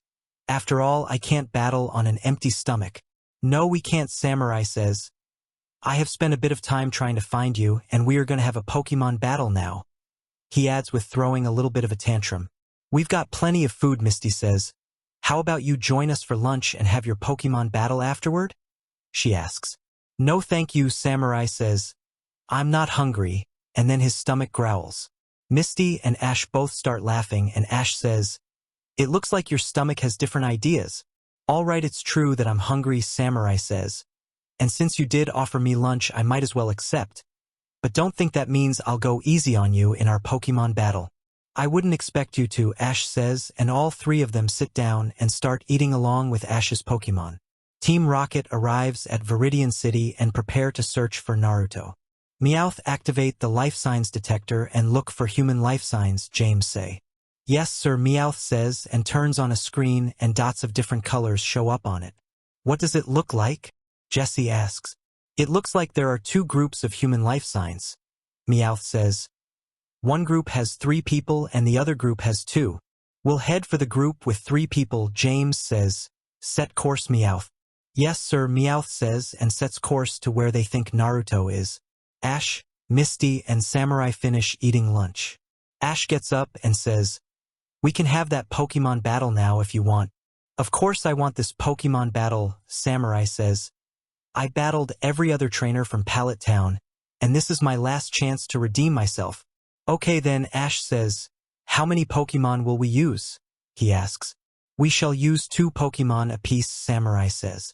Okay then, Ash says. Mind if I go first? He asks. Go ahead, Samurai says. Go Spearow, Ash says, and Spearow takes flight from where it was perching. Then I choose Pinsir, Samurai says, and throws a Pokeball, and a Pinsir appears in a flash of white light. Let's start this, Ash says. Yays, let's, Samurai says.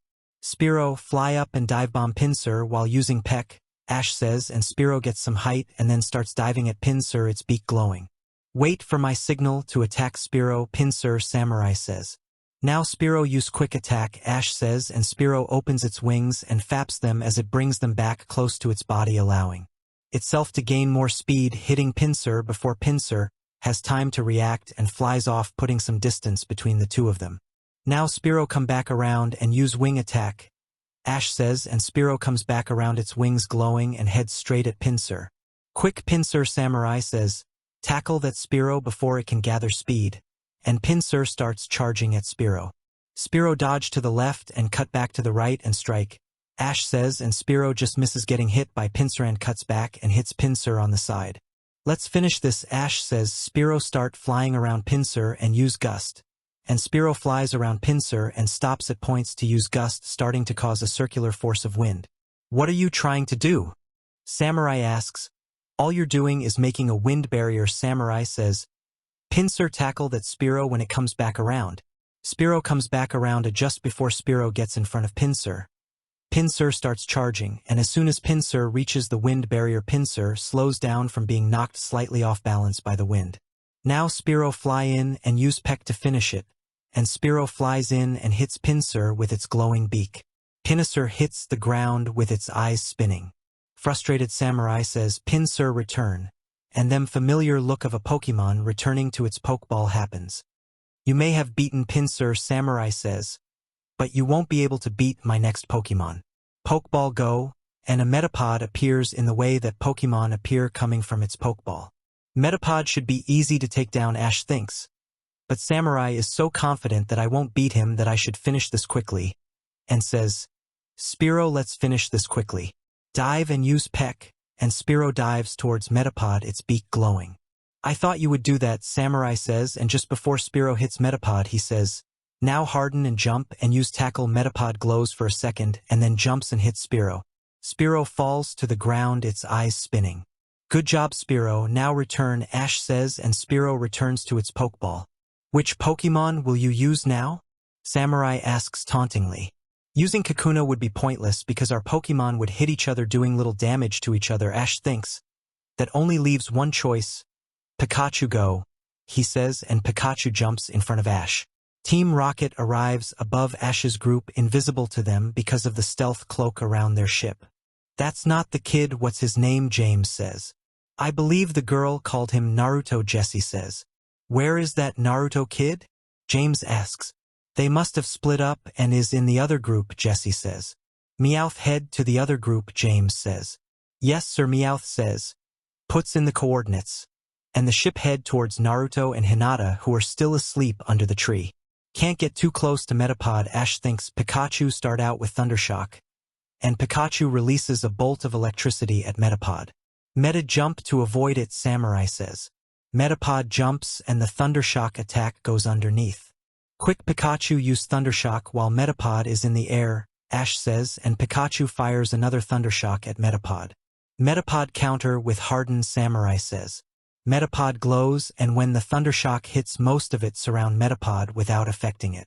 As you can see, attacking long range is useless, and if you try to get in close, Metapod will attack you with its hardened tackle and finish you off, Samurai says. Just give up. You know that you can't win. Ash clenches his teeth thinking he may be right, but I won't know until it happens, and yells at Samurai. I will never give up. My friends the Pokemon will never trust me if I give up too easily. Pikachu, get ready, we are going to have one shot at this, he says. Pika, Pikachu says with a determined look on its face, and sparks come from its red cheeks. I like your fighting spirit, Samurai says. Let's see what you've got. Here I go, Ash says. Pikachu close and quickly with quick attack. And Pikachu moves so fast that it is in front of Metapod before it has any time to do anything. Now put all your energy into one giant thunderbolt, Ash says. Pikachu says as a giant bolt of electricity comes out of Pikachu and fires into the air, shocking everything within its area, which in this case includes both Pikachu and Metapod. A giant dust cloud is kicked up and neither Ash nor Samurai can see what the result was. A few seconds later the dust clears and Pikachu is sitting on the ground exhausted and Metapod lies on the ground knocked out with its eyes spinning. What happened? How did I lose? Samurai asks. I took a chance that Metapod's harden didn't create a perfect defense and therefore had Pikachu get close and out all of its remaining energy into one attack, and it looks like it worked, Ash replies. Darn you, Ash, Samurai says. Now I can't redeem myself from all the loses from the trainers from Pallet Town. That's not exactly true, Ash says. There are two more that started their journey from Pallet Town and are here in the forest somewhere. Thanks for that, Samurai says. Return Metapod. And Metapod returns to its Pokeball. First thing first. I need to head to the Pokemon Center and heal up my Pokemon before I face them, and heads out. Are you sure this is a good idea? Misty asks. Naruto and Hinata can handle themselves, Ash replies. Besides, it will teach them how official Pokemon battles work, and will help to train their Pokemon. Back with Naruto and Hinata, they are still asleep as Team Rocket's airship arrives above them. There's that Naruto kid, James exclaims. And what luck, all of them are fast asleep. What shall we do? Jessie asks. We forget our original plan, James says. Meowth, hook up the airship's giant vacuum to the energy-absorbing cage and set up the teleporting blocking system. Yes, sir, Meowth says and starts putting everything together. About 5 minutes later, Meowth says, Everything is set up, James. All right, Jessie, activate the airship's giant vacuum and suck them all up, James says. As good as done, Jessie says and presses a button. On the outside of the airship, a compartment opens up and a giant hose comes out and heads straight for Naruto and Hinata, and when it reaches them, it sucks them and their Pokemon up so quick that they don't have time to wake up and drops them all into a cage, and all of them start to wake up from the jolt. All of them besides Abra, that is. Where are we? Naruto asks as he gets up and helps Hinata up. I can answer that for you, James says. You are in our airship and are our prisoners. Not for long, Naruto says. Mew, teleport us all out of here. Mew sets up for a teleport and nothing happens. Why isn't anything happening? Naruto asks. I don't know, Mew thinks. We set up a device around your cage, so that you wouldn't teleport away, James says. We knew you had Abra, but to also catch Mew with you is doubly excellent. I shall still break us out of here, Naruto says, and makes a shadow clone and forms the Rasengan. Let's see how your cage holds up to my Rasengan, Naruto says as he hits the cage wall, but the Rasengan just gets smaller and doesn't even leave a dent in the wall. What happened now? Naruto asks. I forgot to mention that you are in an energy-absorbing cage, James says. If you attack any part of the cage with any sort of energy besides physical energy, it will just absorb it, and it's made from extremely tough materials, which means you can't possibly break out with physical. Now be quiet while we take you to our boss. I won't give up, Naruto thinks to himself, and to both Kyuubi and Mew he thinks, do you have any ideas for getting us out of here? If we put enough energy into the cage, it should be unable to handle it and break apart, Kyuubi thinks. Unfortunately, I don't think that if you used your shadow clones with Rasengans and even Mew using the Rasengan, it won't be enough. What about if Naruto uses the clones with the Rasengans, I use clones with Rengans, and Abra uses clones with Rasengans, Mew thinks. That might work, Kyuubi thinks. But how is that possible? Abra and I are psychic-type Pokemon and are therefore more adept to learning moves, Mew thinks. We are limited by the type of move. We can learn any attack requiring specific energy usage other than physical energy just by watching it being used. Since your attack don't rely on any specific energy, it makes it easy to learn. If you can wake up Abra, then we'll try it, Naruto thinks. Hey Abra, time to wake up, Mew thinks forcefully. What's going on? Abra thinks. We need you to watch me and copy what I do, Naruto thinks, and makes 2 shadow clones whom form a Rasengan and then both disappear. Can you do that? Naruto thinks. Mew and Abra then both make a shadow clone and both the single shadow clones form a Rasengan without needing a second one. Do you think you have enough energy to make enough to line the walls? Naruto thinks. It depends on what you mean, Mew thinks. I want a 3-layer attack. I stand on the bottom, Mew floats above me, Abra sits on Mew's head, and we all attack at the same time, Naruto thinks. I should be able to, Mew thinks. I should as well, Abra thinks. I'll let Hinata know, Naruto thinks. Hinata, I would suggest you return all your Pokemon, Naruto says. Why? Hinata asks. Mew, Abra, and I plan to overload this and break us out of here, Naruto replies. Okay then, Hinata says. Pidgey, Chansey, and Metapod return, and all 3 return to their Pokeballs. Let's do this, Naruto says, and then there are 16 Narutos, Mews, and Abras along the walls, all with a Rasengan in their hand. Wait for my signal, Naruto says. 3, 2, 1, hit now, and all of them strike at once. The Rasengans get smaller and the shadow clones start disappearing as the energy gets absorbed, and then as the final shadow clones disappears and the last of the Rasengan disappears, alarms start blaring. Darn it, we were so close, Naruto says. Just a little more and we would have broken out. Step aside, Naruto, Hinata says. I figured we'd get into a situation like this, that's why I trained to use this. And steps up to the wall and a swirling ball of chakra appears in each hand. You're using 2 Rasengans, 1 in each hand. How'd you do that? Naruto asks. No time right now, Hinata says and hits the wall with both of them busting it open. Let's get out of here, she says. Hinata, Naruto, and Growlithe run out of there while Mew flies with Abra still on its head. A few minutes later, they run into a dead end. Mew, can you teleport us out of here now? Naruto asks. Show. /N. I noticed the fewer people are reviewing my story. Is it because what I said last chapter? That was just me letting off steam, but honestly there is no point in just writing illogical hate reviews. But I'm not going to stop you from doing it. I'm the type of writer that really you can say anything, and the worst thing that could happen is that I reply to it with stating what I really think. Everyone is entitled to their own opinion, and I know that everyone who reads this story has some sort of opinion about what is happening in the chapter. I really do want to know what people think. Thanks for the suggestion, JJB88. I modified it to have it happen in my own way. If you have any ideas, don't be scared to suggest them. The story becomes more interesting if we all work together to make a story. What I mean is that even though I am the writer and have a basic plot line that will happen, it makes it more interesting to bring other people's ideas into the story, and of course, since it was not originally my idea, I give credit where credit is due unless you specifically want to remain anonymous. Warning. New plot added to story this chapter. Original plot, but finally starting to reveal itself. Okay, done with this rant. Time to head back to the story. Chapter 9. Pokemon World. Last time on Naruto's new adventure, Naruto got lectured by Nurse Joy and found out about Pokemon gender, and Jesse, James, and Meowth got kicked out of Team Rocket and were nearly killed by Giovanni. We now see Naruto, Hinata, and Mew coming out of the Pokemon Center in Viridian City. Where do you think we should go? Hinata asks. I'm not fully sure, Naruto says. But we shouldn't go back to the spot where we were because Team Rocket might still be there waiting for us to come back. I have an idea, Mew thinks. What's that? Naruto asks. You still need to work on training Growlithe, correct, Mew thinks. Yeah, Naruto thinks. And the best way to train him is in the woods, right, Mew thinks.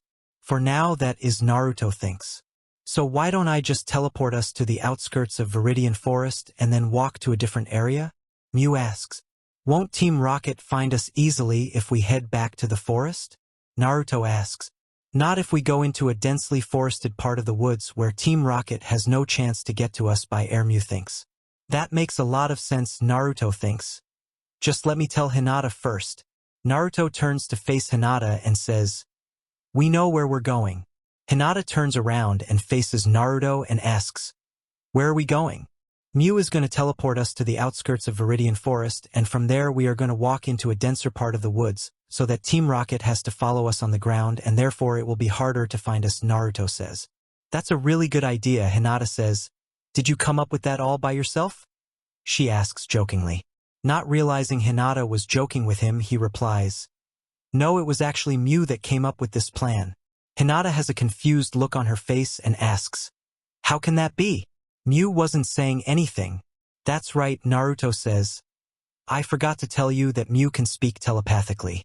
It hasn't come up since Mew has only needed to talk to me. Go ahead and speak up, Mew. It is a pleasure to be able to speak with you, Hinata, Mew thinks into both Hinata and Naruto's minds. It's my pleasure to be able to speak with you as well. Hinata says, Why haven't you spoken to me at all? She asks. The stuff that Naruto and I were talking about were fairly private stuff that I know Naruto wouldn't want you to know about, Mew thinks. Of course, Hinata says. If it were something like that for me, I wouldn't want people to overhear as well. Since you know about Mew being able to speak telepathically, it makes it easier since I don't have to worry about whether I am thinking or speaking out loud, Naruto says. That's true, Hinata says. But I hope that you won't keep everything bothering you to yourself. After all, we are sort of boyfriend-girlfriend now. Speaking of which, Naruto says, I think that we should probably set some limit on what we shall do until we get married. I wouldn't expect anything less, Hinata says. But first let's get to our new training site. Right you are, Naruto says. Go ahead and beam us to Viridian Forest, Mew. Here we go, Mew thinks, and as Mew prepares to teleport to Viridian Forest, Nurse Joy comes running out of the Pokemon Center with a box in her hands. Hold up, Nurse Joy says. What is it? Naruto asks. I almost forgot to give you a package that Professor Oak teleported to me for you too, Nurse Joy replies. What's in it? Naruto asks. I don't know, Nurse Joy says. Professor Oak just told me to give it to you if I saw you again. Naruto opens up the box, and in the box are a couple sets of clothes. One set is blue, and one set is red along with an orange hat with Konoha symbol on it in black. Each set contains a denim jacket, a matching colored cotton undershirt, and shorts. What's this about? Naruto asks. I don't know, Hinata says, and then notices a letter in the box. But perhaps this letter will explain everything, and pulls out the letter and opens it. Dear Naruto and Hinata, I would like to thank you for traveling with my son. I was thinking about what I could do to help you out, and remembered Oak mentioning that your clothes were a little bit heavy for the weather we normally have, and decided to make a set of clothes that would be more comfortable for our weather. The blue set is for Hinata and the red set is for Naruto. I'm sorry that they're not orange since that's your favorite color. But I didn't have any orange fabric, and though that red would make a good substitute. But I did make an orange hat, with the symbol on your headband on it to try to make up a little bit for it. From Delia Ketchum, Ash's mom. P.S. Remind Ash to change his underwear every day the next time you see him for me. That was nice of her, Hinata says. Especially since we could use these to disguise ourselves from Team Rocket if we need to, Naruto says, and puts his set of clothes and hat into his backpack and closes it up. Come on, Hinata says. We should just be thankful that she was thinking of us and how to make our travels a little more comfortable. We should just wear them normally, and puts her set of clothes into her backpack and closes it up. How about you come back into the Pokemon Center and change quickly? Nurse Joy asks. Unfortunately, we are in a hurry, Hinata says. We've got to leave before Team Rocket finds us here. Well then have a safe trip, Nurse Joy says. Goodbye, Naruto says. Now beam us out, Mew. Mew rolls her eyes and says, Can't you think of something better to say? You don't like it? Naruto asks. It's a classic sci-fi line used for teleporting which I modified because we are just teleporting along the ground. No, not really, Mew says. I think that it's tacky to say it. Fine, Naruto says. Hate the classics. Here we go, Mew says, and teleports them to the outskirts of Viridian Forest. Now then, Mew, Naruto says. It would be best if you start leading us because you can probably tell which way would lead us into denser forest. Probably. Mew thinks, I can most defiantly lead you into the most dense part of this forest, and starts flying off with Naruto and Hinata right behind her. Now then, Hinata says, you were saying that you wanted to limit what we could do until we got married. What is it that have in mind? First of all, Naruto says, I want to save our first real kiss, meaning kissing each other on the lips for our wedding day. Also hand-holding and hugs are fine, but we can't sleep with each other. We can sleep next to each other, but not with each other. Is there anything else? Hinata asks. No, that's it, Naruto says. Well then let's make our relationship more official, Hinata says. How can it be more official than both of us admitting that we love each other? Naruto asks. By starting to act like we're a couple, Hinata says and grabs Naruto's hand and moves a little bit closer to Naruto. When Hinata does this, Naruto gets a nervous look on his face. Seeing this, Hinata says, Come on, Naruto, there's no reason to look nervous. It's just us and our Pokemon out here, and I love you enough to not break any of the limits you set. That's good to know, Naruto says and relaxes a little bit. As Naruto and Hinata follow Mew, the forest starts to get denser. Eventually, it gets dense enough that low branches start to catch Hinata's dress. Noticing this, Naruto calls out to Mew. Hold up a little bit. What is it? Mew asks. Hinata can't go much further without risking damage to her dress, Naruto says, since it would be a shame to damage such a gift. Hinata's going to change into her other clothes. Could you at least hurry up? Mew asks. I'll try, Hinata says and walks a couple of trees back and hides behind one where she takes off her backpack, unzips it, and pulls out the set of clothes that Delia Ketchum made her. A couple of minutes later, Hinata finishes changing, puts the dress into the backpack, zips it back up, and walks back to Naruto. Ready to head out? Naruto asks. Most definitely, Hinata says. Go ahead and continue leading us, Mew, Naruto says. Mew starts flying again with Naruto and Hinata following. After a little bit, Naruto asks, This has been bugging me slightly. If you are so beautiful, why do you try to hide it with such baggy clothes? I'm not exactly wearing baggy clothes at this moment, Hinata says. That's true, Naruto says. But before we arrived in this world, you always wore baggy clothes. Why was that? He asks.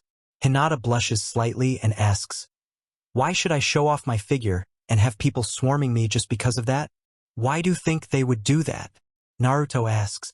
You've seen how all the girls had acted around Sasuke and would rather not be put in a situation like that, Hinata says. I guess it makes sense that you would worry about that, Naruto says. But you don't have to worry now that I'm your boyfriend. If you feel uncomfortable with someone, I'll just scare them off. Don't go overboard with scaring them, Hinata says. Don't worry, I won't, Naruto says. I'm serious. I don't want anyone getting hurt, Hinata says. I promise I won't go overboard with scaring people you feel uncomfortable around, Naruto says. That's good to hear, Hinata says. By the way, where are we headed? She asks.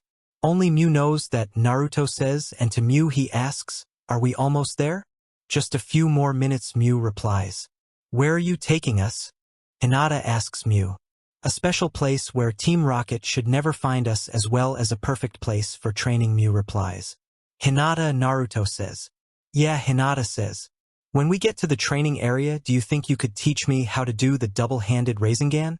Naruto asks. Sure thing, Hinata says. It's pretty simple to understand, and I think that you could learn it even easier because of the way you make your Rasengans. Really? Naruto says. Yeah, Hinata says. I'll explain everything when we get to wherever we're going. A few minutes later, Naruto, Hinata, and Mew come out at a clearing where the tree branches intersect each other to make it look like a dome with just enough room to allow light to come in, which is the color of the sun setting with fruit lining the branches, and in the middle of it is a lake. Wow, this is really awesome, Hinata says. I knew you would like it, Mew says. And doesn't it make a perfect defense from the air? It sure does, Naruto says. And it's an even better training ground than our last spot. But if you knew this was here, why didn't we just teleport here? It was to spend some time getting here so that we would get here around sunset, and it was good exercise anyway, Mew says. Since it's close to nighttime, we had better start setting up camp, Naruto says. I agree completely, Hinata says. I'll go gather firewood so that we can cook some of this fruit. I'll give Growlithe a little training by using his aura to climb the tree and head out to the branches to get the fruit, Naruto says, and grabs Growlithe's Pokeball, pressing the button, and says, Growlithe, come on out. Throwing the Pokeball, and Growlithe appears. Growlithe says. Hinata heads off to gather firewood, and once out of sight of Naruto, takes off her backpack and changes back into the dress that Misty gave her. Back at Naruto, Growlithe has run up the tree and heads out onto the branch and arrives at the first piece of fruit, grabbing it softly in its mouth and breaking it off the branch, tossing it away from the branch. Okay, Mew, teleport to the piece of fruit, grab it, teleport it back here, drop it off, and repeat until Growlithe finishes tossing fruit. Okay, Naruto, Mew thinks and starts teleporting, getting the falling fruit. After a minute goes by, Naruto says, Growlithe, pick up the pace and really give Mew a challenge. Growl, Growlithe says, and starts to pick up the pace. Soon it becomes too much for Mew to handle and creates a shadow clone to help gather the fruit.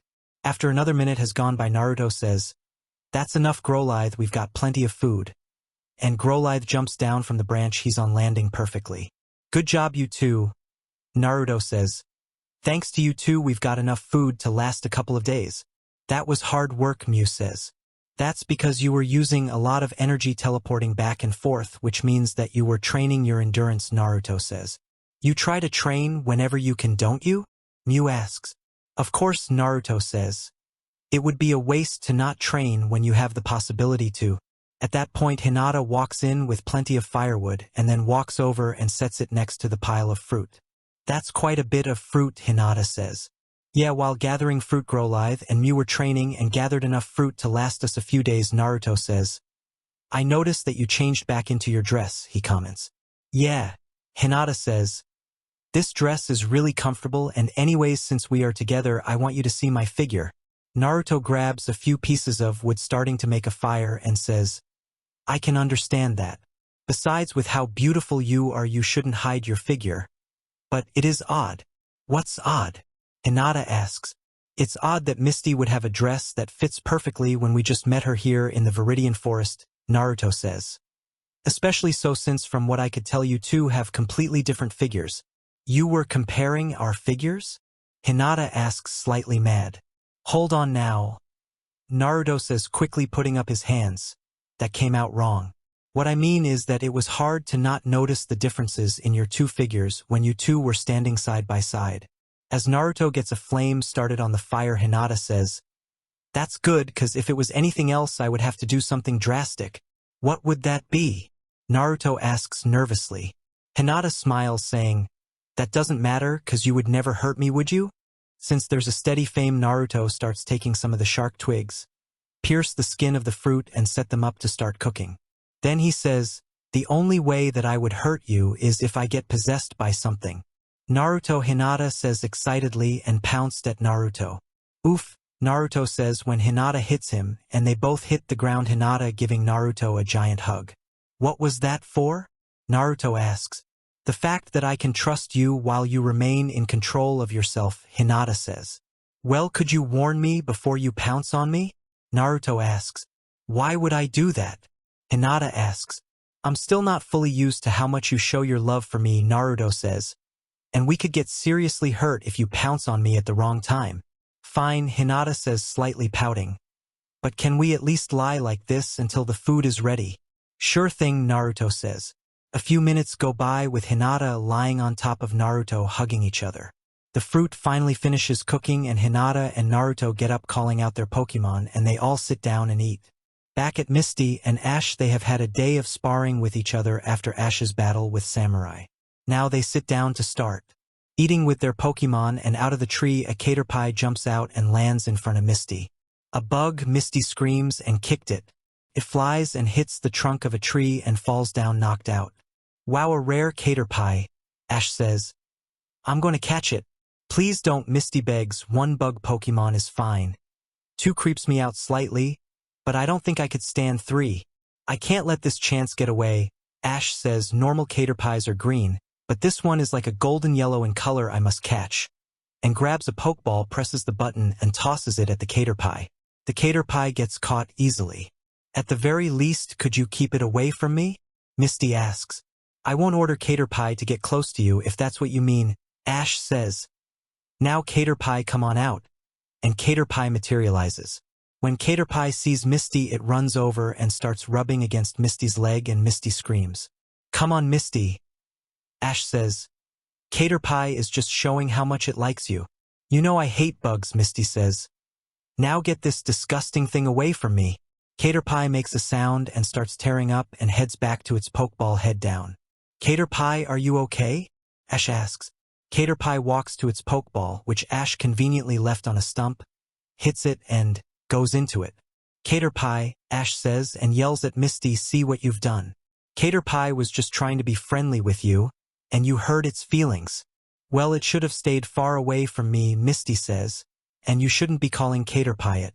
Why don't you look up your Pokemon's gender before you start talking? I forgot to do it, that's all, Ash says. Well, you had better not forget from now on, Misty says. A Pokemon could be more saddened by being talked like they're an object than anything I could say. Fine, I'm looking it up now, Ash says, pulling out his Pokédex and looking up his Pokemon's gender. So what gender are they? Misty asks.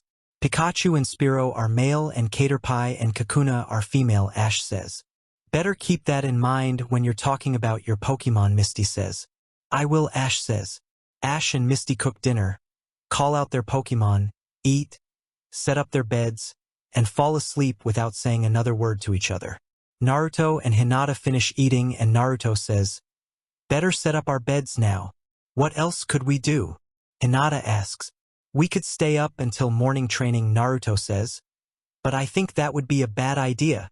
You're probably right, Hinata says. Of course he's right, Mew says. Without proper rest, you will be unable to train to the fullest.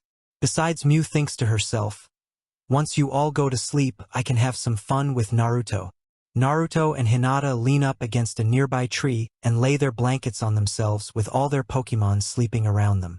Once everyone looks asleep to Hinata, she gives Naruto a hug and snuggles up next to him, thinking, I hope Naruto won't mind. After all, he never mentioned anything about not snuggling with each other, and falls asleep. Little does Hinata know that Mew was only pretending to be asleep. Finally, since I've learned that attack, I can show Naruto what he's missing. Mew thinks. I wouldn't normally do this, but Naruto's even more of a knucklehead than I thought. Naruto World. A month has gone by since Naruto's disappearance with no sign of him. At this time, Rock Lee has decided to go find Naruto himself. It has been boring in Konoha and no one has managed to give him a good enough challenge.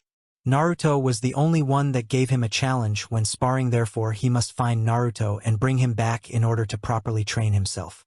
Late one night, Rock Lee sneaks out of the village thinking that no one has seen him, but an Anbu was watching and saw him leave. He heads back to the Hokage's room to report in. What a nice night it is, Tsunade says, and the Anbu comes in through the window, startling her. What's going on? Tsunade asks. It is exactly like you thought. Rock Lee has headed out of the village, very possibly to try to find Naruto, the Anbu says. Thanks for the update, Tsunade says. We haven't had any luck finding Naruto, so we'll let him go for now. If a few months go by without Rock Lee reporting in, we'll send the Rookie 9 and the rest of Lee's team to retrieve him. Shouldn't we send someone to retrieve him now? The Anbu asks. There's no stopping Lee, Tsunade says. You forget that my guy trained Lee personally, which means that if you do try to catch him, he'll just take off his weights and escape from you easily, and after that there's no way that you could keep up with him. Okay, but can we at least send someone to follow him? The Anbu asks. Sure, just don't let him see you, Tsunade says. The Anbu then heads off following the path Lee took. By the time Lee gets to the last place that Naruto was, the Valley of the End, it is about noon of the next day. He walks out to the edge of the river and says, this was the last place that Naruto was seen. There should be some sort of clue about where he went here. The Anbu arrives at the Valley of the End just as the sun reaches its highest point in the sky. Suddenly a beam of red light comes from the ground near where Lee is and shoots into the sky. What's that? Lee asks and goes over to investigate. Lee stands in front of it and says, this has to be the path to find Naruto. But why it is here I have no clue. As the sun starts moving out of its highest point, the red beam starts to fade. This may be my only chance to find Naruto, Lee says, and jumps into the red beam, and as soon as Lee is in the beam there's a flash of light and he's vanished. I better let Lady Tsunade know about this, the Anbu thinks, and heads back to Konoha. Pokemon World. There's a flash of light and Lee appears inside of Ash's room. Where am I? Lee asks, and where's Naruto? After a minute of looking around in Ash's room, Lee heads downstairs and outside. I think I'm in trouble, Lee thinks. I don't recognize anything at all. And starts walking down the road. As Lee gets to the edge of Pallet Town, a bird Pokemon swoops down, appearing to come out of the moon, and tries to attack Lee, landing close to him. So you want to challenge me? Lee says. Spearow, the bird Pokemon says, and flies at Lee. Leaf Hurricane, Lee says, and does a spinning jump kick at Spearow and knocks Spearow to the ground, injuring it but not knocking it out. Spearow picks itself off the ground and screams out Spearow in an alarm-like way, waking many Spearow who sent out more alarms until all the Spearow close to Pallet Town are awake and all swarm Lee. So you all want to take me on? Lee says, let's do this, and get a happy gleam in his eyes. All the Spearow dive at Lee at once, and Lee uses many taijutsu moves to attack the Spearow, hitting a few of them but unable to stop the swarm. As the swarm of Spearows attacks Lee, he thinks, I'm really in trouble now. It's time for me to run. The Spearows finish the first wave and back off so the second wave can attack, and Lee says, got to go. I left the stove on at my house and run so fast towards Viridian City that he looks like the fastest thing alive. Too bad that title has already been taken. Unfortunately, the Spearow chase him and keep pace with him. Will Lee manage to lose the Spearow? Will he find Naruto and Hinata? Will Team Rocket ever find Naruto and company again? What does Mew have planned? Keep reading to find out, and I would politely request for whoever is reading this to review the story, saying what you like about it or what things need to be changed or fixed. Chapter 10. Disclaimer. I don't know Naruto or Pokemon or any other things in the story from any show. /N. Well, JJB88, the scene of Hinata falling into the lake is here, but I couldn't do it like you wanted because Naruto and Hinata are nowhere near Naruto or Hinata. Keep the ideas coming, it always makes it more fun to write. Also, JJB88, unfortunately I can't change the gender of the Pokemon without proper cause, like an experiment gone wrong, and that won't even be possible for a while. The only reason I'm putting this here is that you have PM disabled and am unable to talk to you that way. Anyway, back to the story. /n. Sorry about that for all those who already read this. I realized a mistake when editing the story when modifying it and forgot to say that I don't fully know how rating works, so I don't really know how far I can go before it become too mature, so if parts of chapters seem too mature, I got by the rule of thumb that if it isn't too detailed and nothing actually happens, it is T-rated. Sorry for the interruption. Chapter 10. Last time on Naruto's new adventure, Naruto and Hinata arrived at their new training spot. Ash caught a rare-colored caterpie, and Rock Lee arrived in the Pokemon world and angered a few hundred Spearow and is currently being chased by them. When the moon reaches the highest point in the sky for the night, Lee comes to the outer part of Viridian City with the Spearows still on his tail. As Lee runs through Viridian City, Jesse, James, and Meowth fly into the city. Around the Pokemon Center, the two group cross paths, and a few of the Spearow go and pop Jesse, James, and Meowth's balloon, sending it flying off into the night sky. As Lee runs, he hears Team Rocket is blasting off again, and sees a twinkle in the sky for a second and reaches the other side of Viridian City quickly.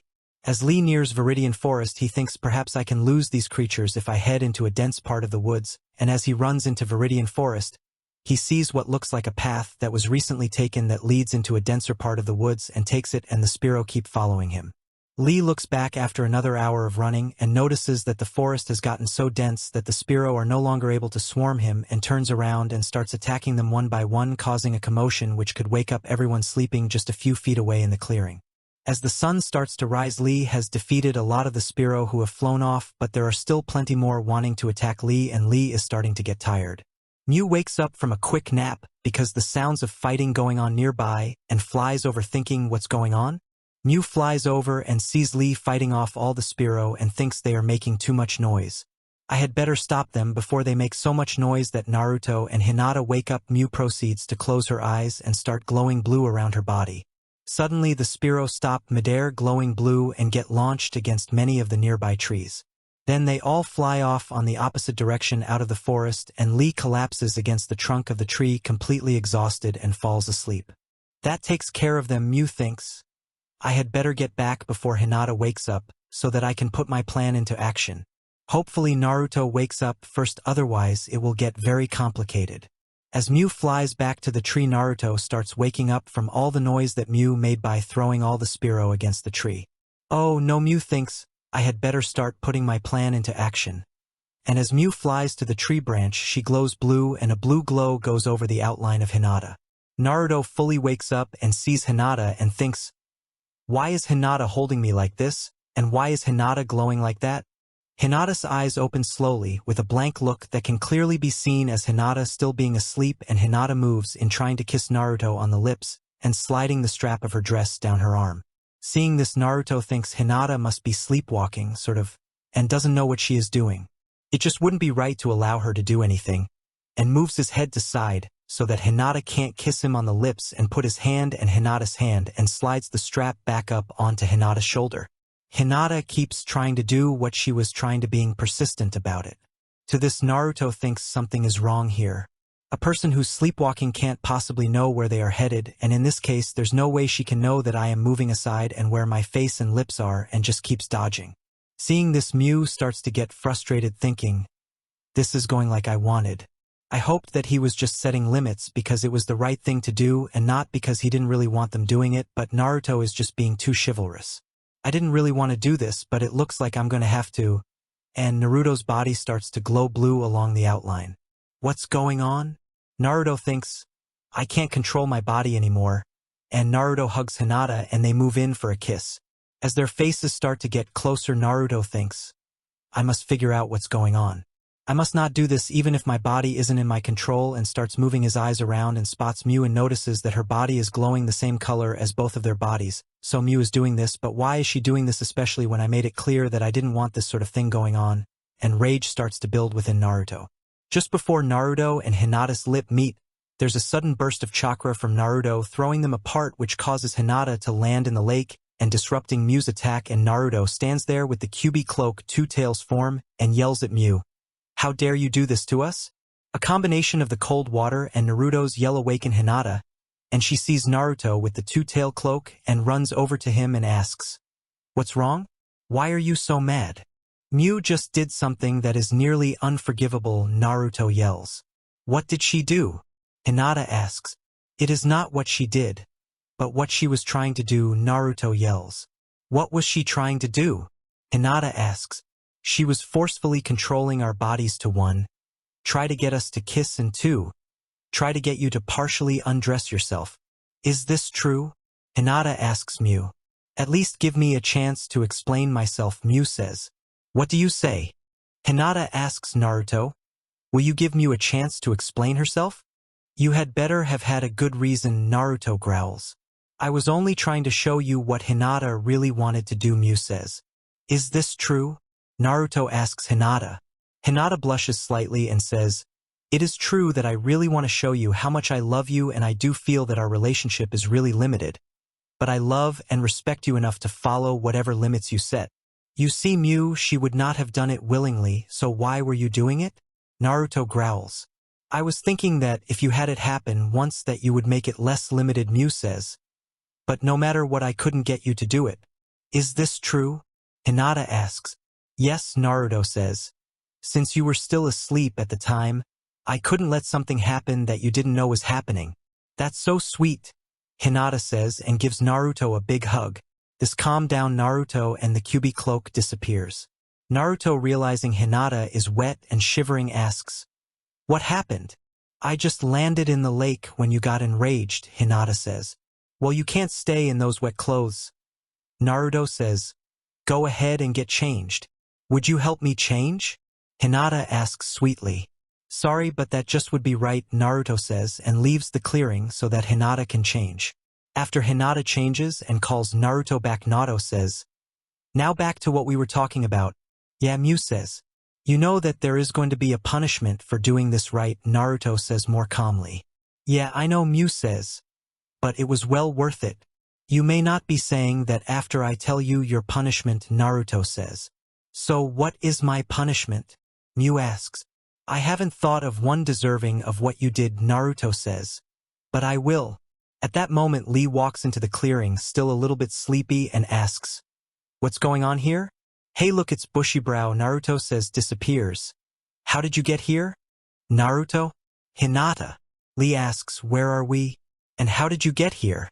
We got a lot to catch you up on, Naruto says. Let's sit down and go over each of our stories. Naruto, Hinata, and Lee all sit down and go over their story. After they get done, Lee says, Let me get this right, we are no longer anywhere in our but in a whole new world where creatures with powers roam free and you catch them and train them. I find that hard to believe. We came in. Naruto asks. No, that wasn't me, Nurse Joy says. The Nurse Joy stationed there is my little sister. Why is it that you look the same and have the same name as your sister? Naruto asks. I guess it would be because our mom liked the name Joy, and we decided on having similar hairstyles and using similar makeup when we both became nurses, Nurse Joy says. That would explain a lot, Naruto says. Now, is there something I can help you with? Nurse Joy asks. Could you go ahead and heal our Pokemon? Naruto asks. Sure thing, Nurse Joy says. Everyone grabs their Pokeballs and a tray and put their Pokeballs on their own tray, and Ash sets an exhausted-looking Pachu on his tray. Then they all hand them over to Nurse Joy. It will take a few minutes to heal all of your Pokemon, Nurse Joy says, and takes them to the back. Might as well call Professor Oak, Ash says, and heads over to one of the video phones and dials Professor Oak number. After about a minute, Professor Oak picks up, the screen being blank, and says, Yes, who is it? It's Ash, Professor Oak, Ash says. Hold on a second, let me turn on the visual. And in a second, Professor Oak appears on the screen. That's much better, Professor Oak says. How have you been? He asks. We've been fine, Ash says. We just arrived in Pewter City. Pewter City, yeah, Professor Oak says. Do you plan on challenging Brock to win his gym badge? He asks. Of course, Ash says. If I'm going to be a Pokemon master, I have to start somewhere. That's good to hear, Professor Oak says. Would you get Naruto and let me talk to him for a bit? He asks. Sure thing. Ash says. Hey Naruto, could you come over here for a bit? Sure thing, Naruto says. Hinata? Rock Lee, would you join me? He asks. Okay, they both say. Naruto, Hinata, and Rock Lee head over to Ash and asks. What is it? Professor Oak would just like to you for a little bit, that's all, Ash says and hands Naruto the phone. Hey old man, how's it going? Naruto asks. Everything has been going perfectly fine, Professor Oak says, and then notices Rock Lee. I see that you've made a new friend. Yeah, I almost forgot, Naruto says. Professor Oak, this is Rock Lee. Rock Lee, this is Professor Oak. Rock Lee comes from where we are. Oh, is that right? Professor Oak says, did Naruto explain to you what's going on? He asks. Yeah, Naruto explained everything, Lee says. And seeing as I'm going to be here for a while, and may need some extra protection, could I request to become a trainer as well? That shouldn't be a problem, Professor Oak says. First let me get a Pokédex for you, and then you just need to choose a starter Pokémon, and since I don't have any of the original starters, you get your choice. Are there any Pokémon that just use Taijutsu moves? Lee asks. Huh? Professor Oak says with a confused look on his face. Pokémon that would only attack by punching or kicking, Naruto says, clarifying things. Oh, the Pokémon you want are fighting types, Professor Oak says. That makes things easier. And along the side of the screen a list of fighting types appear on the side of the screen. After a couple of minutes of looking, Lee says, I've decided to pick Hitmonlee. Okay, Professor Oak says, just give me a couple minutes to acquire Hitmonlee and transport it to you along with your Pokédex. And after a couple of minutes the Pokeball containing Hitmonlee, Lee's Pokédex, and 6 extra Pokeballs are sent through the teleport that is right next to the phone. Thanks, Professor, Lee says. No problem, Professor Oak says. I have one more thing I want to talk to you about. What's that? Naruto asks. It's about the Pokemon League Challenge, Professor Oak says. I was wondering if any of you were going to enter it. I'll most definitely be entering it, Naruto says. It will be a good way to get my Pokemon stronger, as well as learning a few more tricks that I can use back in my world. How about you too? Professor Oak asks Hinata and Rock Lee. I'd rather stick to personal training or sparring with my Pokemon, Rock Lee says. How about you, Hinata? Professor Oak asks. Quite honestly, I really don't like fighting unless absolutely necessary, Hinata says. So I won't be entering into it. That's one of the things that I really like about you, Hinata, Naruto says as he gives her a hug. That kind heart of yours. That's perfectly fine, Professor Oak says. Now Naruto makes certain that you and Ash sign up at the Pokemon Center where you're at, and then go to the gym to battle the gym leader. Gotcha, Prof, Naruto says. Good luck to both of you, Professor Oak says. See you later, Prof, Naruto says and hangs up. After hanging up, Professor Oak thinks Naruto shouldn't have any problems with Brock, but Ash is really at a disadvantage. I wonder if he'll be able to beat Brock the first time around. Naruto walks over to Ash and Ash asks, what did Professor Oak want? He wanted to ask us if any of us were entering the Pokemon League Challenge, Naruto replies, as well as getting Bushybrows officiated as a trainer. Do you think any more of your friends will show up? Ash asks. I really don't know, Naruto says. From what Bushybrows said, there's a portal in my world that leads to this world, which means that it's very possible that more friends could show up. Is that all Professor Oak wanted? Ash asks. Actually no, he wanted to remind us to officially sign up here for the Pokemon League Challenge and to wish us luck in our gym battle, Naruto says. Well, let's go ahead and get it done then, Ash says. Naruto and Ash walk up to Nurse Joy, whom is facing away from them, and Ash says, Nurse Joy. Nurse Joy turns and faces them and says, yes, Naruto and I would like to sign up for the Pokemon League Challenge, Ash says. Sure thing, Nurse Joy says. Just let me have your Pokédex for a few seconds. Naruto and Ash hand over their Pokédex and Nurse Joy takes them and puts them in a machine, and after a few seconds the Pokédexes come out. Nurse Joy takes them, hands them back to Naruto and Ash and says, there, you're all set up. Thanks a lot, they both say. Sure thing, and your Pokemon are fully healed, Nurse Joy says, and heads to the back to get their Pokemon. Hey Hinata, Misty, Naruto says. Yeah, they both say. Our Pokemon are fully healed, Naruto says. We'll be right there, they both say, and they get up and walk over to Naruto and Ash. Nurse Joy returns with their Pokemon, and they all grab their Pokeballs while Pikachu climbs onto Ash's shoulder. Feel better, Pikachu? Ash asks. Pikachu nods its head. See you later, Nurse Joy. Ash says. We're heading out to challenge the gym leader, Brock. See you later, Nurse Joy says. Everyone heads out and a few minutes later arrive at the Pewter City Pokemon Gym, and standing in front of the door Ash says, "Well, here we go," and open up the door and sees a dark room. As the door opens up they all hear, "Who dares challenge Brock the gym leader?" And the lights come up revealing Brock and his Pokemon battle arena. "I Ash Ketchum from the town of Pallet challenge you," Ash says, and they all enter the room. As soon as Brock sees Hinata he rushes over and says, "I'm sorry about acting like that. I didn't realize there was a beautiful lady present," and takes her hand and kisses it. Hinata blushes at this action and Naruto is angered by Brock's action and says Shadow Clone Jutsu, and 4 Naruto clones surround Brock. What's going on?" Brock asks, seeing that he's surrounded by 4 people who weren't there before. The 4 clones slide on the ground towards Brock and say, "Na-ru-to," and then reach Brock, kicking him up into the air and then disappearing, and the original Naruto jumps above Brock and drop kicks him saying Uzumaki barrage, sending Brock back to Earth, and Brock hits, leaving a crater in the floor. Naruto lands and yells, "Don't you ever do something like that to Hinata ever again, she's mine." Hinata looks at Brock and asks, "Don't you think that you overdid it a little bit?" "Definitely not," Naruto replies. "I could have Rasenganed him into the wall. Now that would be overdoing it." "Are you sure he's fine?" Hinata asks. "Yeah," Naruto replies. "He'll wake up soon with a little bit of a headache, that's all." When Naruto says this, Brock gets up and says, "Note to self, don't anger the blonde spiky-haired kid. Are you all right?" Hinata asks. "Yeah," Brock replies. "Just have a little bit of a headache, that's all."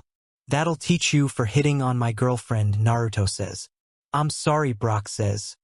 "If I had known that she was your girlfriend, I wouldn't have tried hitting on her." "Excuse me," Ash says. "Right," Brock says. "Now for your challenge. It will be a 2-on-2 battle where you may switch out, but I may not." "Okay," Ash says. "You stay on this side of the arena, and as soon as I get to the other side, we'll begin our battle." "Fine by me," Ash says. A few minutes later Brock reaches the other side of the arena and Naruto, Hinata, Rock Lee, and Misty are sitting on the sidelines watching. "I'll let you choose your Pokemon first," Brock says. "Alright, Pikachu, go," Ash says. "Pika," Pikachu says with a battle-ready look on his face as he jumps from Ash's shoulder. "Onyx, go," Brock says as he throws a Pokeball and out of it comes a giant rock snake. "Let's finish this quickly," Ash says. "Pikachu, use Thunderbolt." "Pika."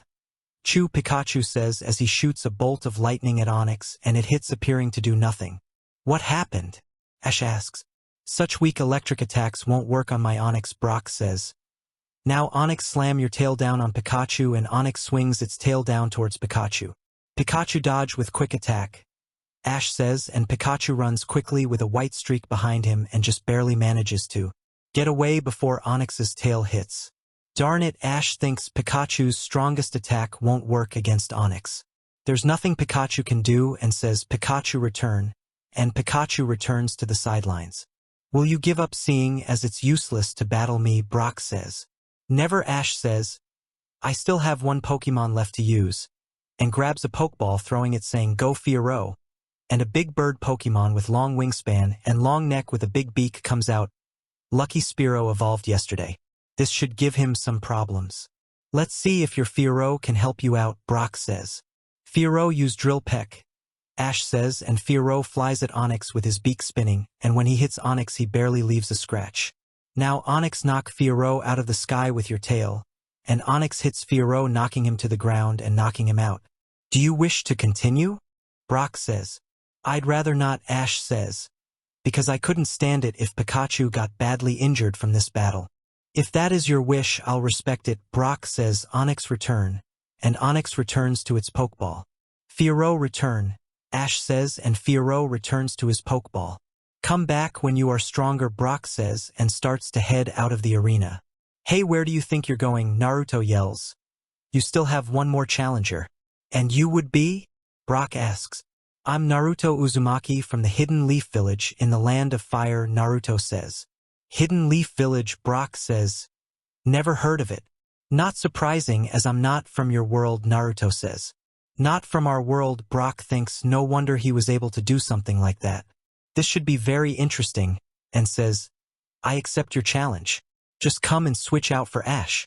As Naruto heads for the spot where Ash passes by and whispers, "Make sure you take this guy down." Naruto whispers back, "Don't worry, I will." When Naruto reaches the trainer box in the arena, Brock says, "You know the rules now, let's get this started." Naruto replies, "I'm going to knock you down a peg by the time I'm finished." "Bring it on then," Brock says. Naruto World. The Umbu who was following Lee arrives back at Konoha and heads for the Hokage's office. When he arrives, he enters and says, "Lady Hokage, I have important news." "Yes, what is it?" Tsunade asks. Before the Umbu has a chance to answer, a Konoha Chunin comes in and says, "Lady Hokage, we have an emergency." "What is it this time?" Tsunade asks. "Mizuki has caused a prison break with him and everyone else escaping from jail." The Konoha Chunin replies, "Get everyone you can and have them round up the prisoners," Tsunade says. "Yes, ma'am," the Konoha Chunin says and quickly leaves. "Sorry about this," Tsunade says to the Umbu. "Could you get Niji Hyuga, Kiba Inuzuka, and Tenten for me?" she asks. "Of course, Lady Hokage," the Umbu replies. A few minutes later, Niji Hyuga, Kiba Inuzuka, and Tenten stand in front of Tsunade with the Umbu, and Tsunade says, "Now go join the others." "Yes, ma'am," the Umbu says. "What is it?" Niji asks respectfully. "Mizuki caused a massive prison breakout," Tsunade replies. "I'm sure that this is to cover his tracks so that he can go after Naruto. I would like you to track down Mizuki and follow him. If anyone can find Naruto, I'm sure he can." "Of course, Lady Hokage," Niji says, and they all leave her office. Will Naruto be able to beat Brock? How will Ash get stronger before challenging Brock again? Who is Flint really? Will Mizuki be able to find Naruto? And will Niji, Kiba, and Tenten manage to find Mizuki? Find out next time on Naruto's New Adventure. I would politely request for whoever is reading this to review the story, saying what you like about it or what things need to be changed or fixed. Chapter 13. /N. I would like to apologize to all my readers for taking so long to update. One thing led to another and it ended up getting put off. On another note, I've started another fanfic. So we'll see how it plays out. Disclaimer: I don't know Naruto, Pokemon, or anything else I mention in the story. Chapter 13. Pokemon World.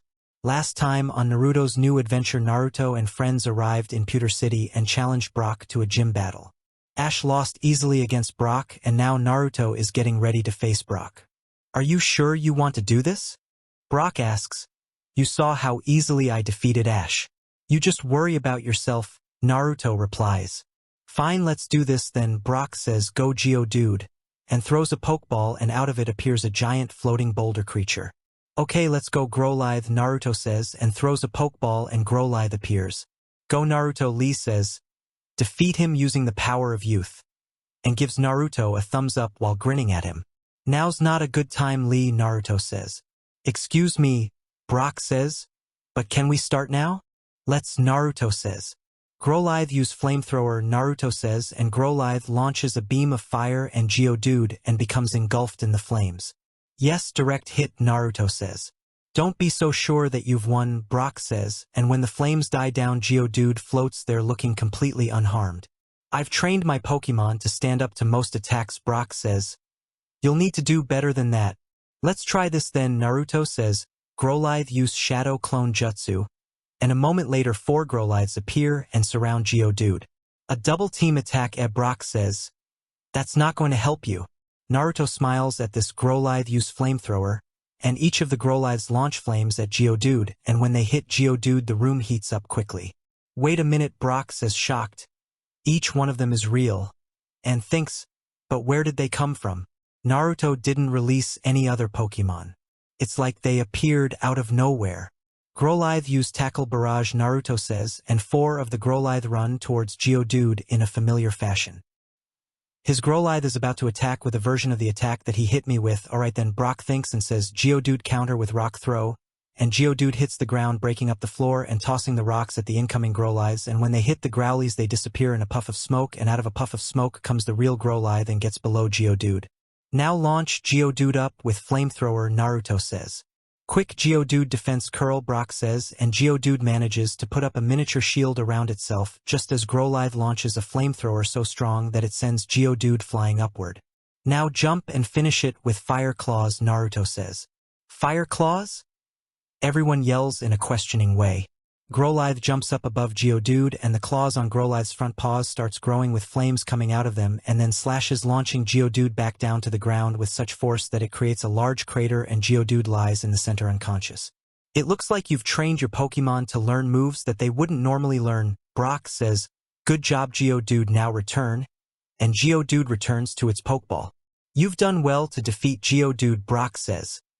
Now let's see if you can defeat Onix, Brock says, and throws Onix's Pokeball and Onix appears on the field.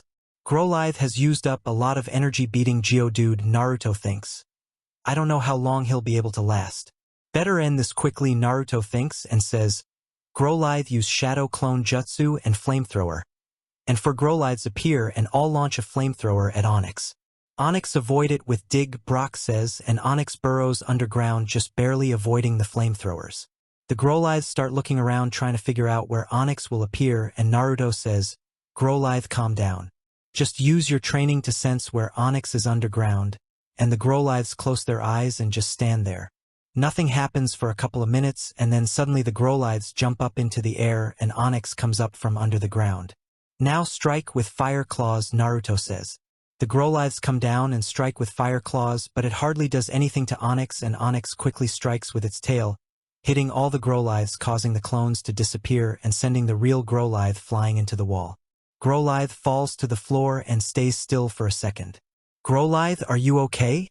Naruto yells and Growlithe responds by getting up from the ground slowly. Can you continue? Naruto asks. Growl, Growlithe says and nods his head. Okay, Naruto says, we have one last chance here. Even though you haven't mastered this move yet, we have no choice. Use Shadow Clone Jutsu and Fire Rasengan. Fire Rasengan, everyone says with the same reaction as with the Fire Claws. Growlithe makes 4 clones and all the clones open their mouths and fire starts swirling around and starts to create a swirling ball of fire. Quick, Onix attack them before the launch their attack, Brock says, and Onix rushes at the Growlithes. Just before Onix reaches the Growlithes, they all launch their attack and hit Onix right in the face, but Onix's momentum takes it through the attack and allows it to hit all the Growlithes, causing the clones to disappear and the real Growlithe to be thrown against the wall and knocked out. Growlithe return, Naruto says, and Growlithe returns to his Pokeball. You did a good job. Let's see which Pokemon Naruto will use now, Brock thinks. Let's go, Kadabra, Naruto says, and Kadabra appears. Onix use Bind, Brock says, and Onix throws its tail out to prepare to squeeze Kadabra. Kadabra use Teleport and follow it up with Rasengan, Naruto says, and Abra disappears to appear next to Onix with a Rasengan in his hand. Onix use Dig to dodge, and Onix quickly dives underground. Now shoot up and use Slam on Kadabra, Brock says, and Onix shoots out if the ground right below where Kadabra is. Quick, Kadabra Teleport and Rasengan, Naruto says. Too late, Brock says as Onix's slam attack hits Kadabra, sending him flying towards the ceiling, and a second later Kadabra disappears and appears on Onix's head with a Rasengan in his hand and hits Onix with it, grinding Onix into the ground. Onix now use Bind, Brock says, and Onix manages to get a hold of Kadabra this time and starts squeezing. Kadabra get out of there with Teleport, Naruto says, and Kadabra disappears. Now Onix starts swinging your tail in a circle, and Onix starts swinging its tail, and just as Kadabra appears he gets hit by Onix's tail and sent flying. Quick, Kadabra Teleport to the far side of the arena, Naruto says, and Kadabra disappears and reappears out of the way of Onix's swinging tail. That bought me some time, Naruto thinks, but Brock has figured out almost all of my strategies and how to counter them. I could use Confusion, but beside being a cheap move where the opponent has no control over themselves, Onix is so heavy that I don't know if I could do much. I would rather not use Confusion if I can help it. Don't give up, Naruto, Lee yells. The power of youth will help you defeat him, just like it helped you defeat Niji in the Chunin exams. Lee's cheering doesn't exactly help, Naruto thinks. But he has given me an idea. Onix tackle Kadabra from underground, Brock says, suddenly snapping Naruto out of his thoughts as Onix sends Kadabra flying. Kadabra used Teleport and Shadow Clone Jutsu, Naruto says, while sending a message telepathically to Kadabra. Kadabra disappears and 10 Kadabras appear. Onyx hit them all with your tail, Brock says, and Onyx hits all of them with its tail, causing them to all disappear. Now where's the original? Thinks Brock. Naruto smiles and Brock notices and thinks, what is he smiling about? Kadabra jump and use Rasengan, Naruto says. What is he talking about? Thinks Brock, and seeing Kadabra jump out of the hole Onyx made says, oh no. Quick Onyx use Bide and Onyx starts glowing. It's too late, Naruto says as Kadabra hits Onyx with the Rasengan, knocking Onyx to the ground. Now finish it with Shadow Clone Jutsu and Rasengan, Naruto says, and Kadabra make 4 clones all with a Rasengan and strike at Onyx with them. Just as the Rasengans hit, damaging Onyx, and energy comes out of Onyx, hitting all the Kadabras, causing the clones to disappear and launching the real one towards the wall, and Kadabra hits the wall. Both of them lay on the ground and slowly start to rise. Come on Kadabra, you can do it, Naruto yells. Come on Onyx, you can't let this brat beat us, Brock says. Both of them manage to fully get up and both Brock and Naruto say yes. Let's continue this, Naruto says, and then suddenly Onyx collapses with Kadabra collapsing just a little bit later than Onyx, and both lay there knocked out. So who won? Naruto asks. Both of our Pokemon are knocked out at the same time, which means that we tied, Brock says. Kadabra returned, Naruto says, and after Kadabra returns to his Pokeball, starts walking away. Where do you think you're going? Brock asks, angered. You said that I needed to beat you in order to get the badge, and I failed to do that, which means that I need to train more, but I first need to head to the Pokemon Center to heal my Pokemon, Naruto replies. That may be true, but in cases of ties, the gym leader decides whether or not to award the gym badge to the challenger, Brock says. What are you saying? Naruto asks. You gave me the greatest challenge that I had in a long time, which mean that I feel that you've earned this boulder badge, Brock says, and holds out the boulder badge. A badge shaped like an octagon and colored gray for those who haven't watched Pokemon. Really? Naruto asks. Yes, Brock says. Now get over here to claim your badge, but first Onyx return. And after Onyx returns to its Pokeball, Naruto walks over to Brock and says, thank you for this, and takes the boulder badge from him. There's one more thing I have to give you, Brock says, and takes out a disc on a platform. What's that? Naruto asks. This is a technical machine, or TM for short, Brock says. What does it do? Naruto asks. ATM is used to teach your Pokemon a move, but it can only be used once, so choose wisely, Brock says. What move is this one? Naruto asks. This one is called Bide, Brock says. This attack collects damage done to you, and then releases at your opponent at 2 times the damage. Pretty much a last-ditch move, Naruto says. Pretty much, Brock says. Unless your Pokemon knows a move like Recover to heal the damage that your Pokemon has taken. Thanks for that information, Naruto says. You're welcome, Brock says. By this time, everyone else has walked over to where Naruto and Brock are taking, and Ash asks, when is the next time that I can challenge you? The earliest that you could challenge me would be tomorrow, Brock says. First I need to take my Pokemon to the Pokemon Center to be healed, and then I need to fix up the gym's arena. You go ahead and head out, Brock, Naruto says. I'll take care of fixing up the gym. Thanks, Naruto, Brock says. It's the least that I could do, Naruto says. I'll stick around and help out, Naruto, Hinata says. All right, Ash says, see you later. After everyone has left the gym, Naruto says, time to get to work. Naruto, may I ask you something? Hinata asks.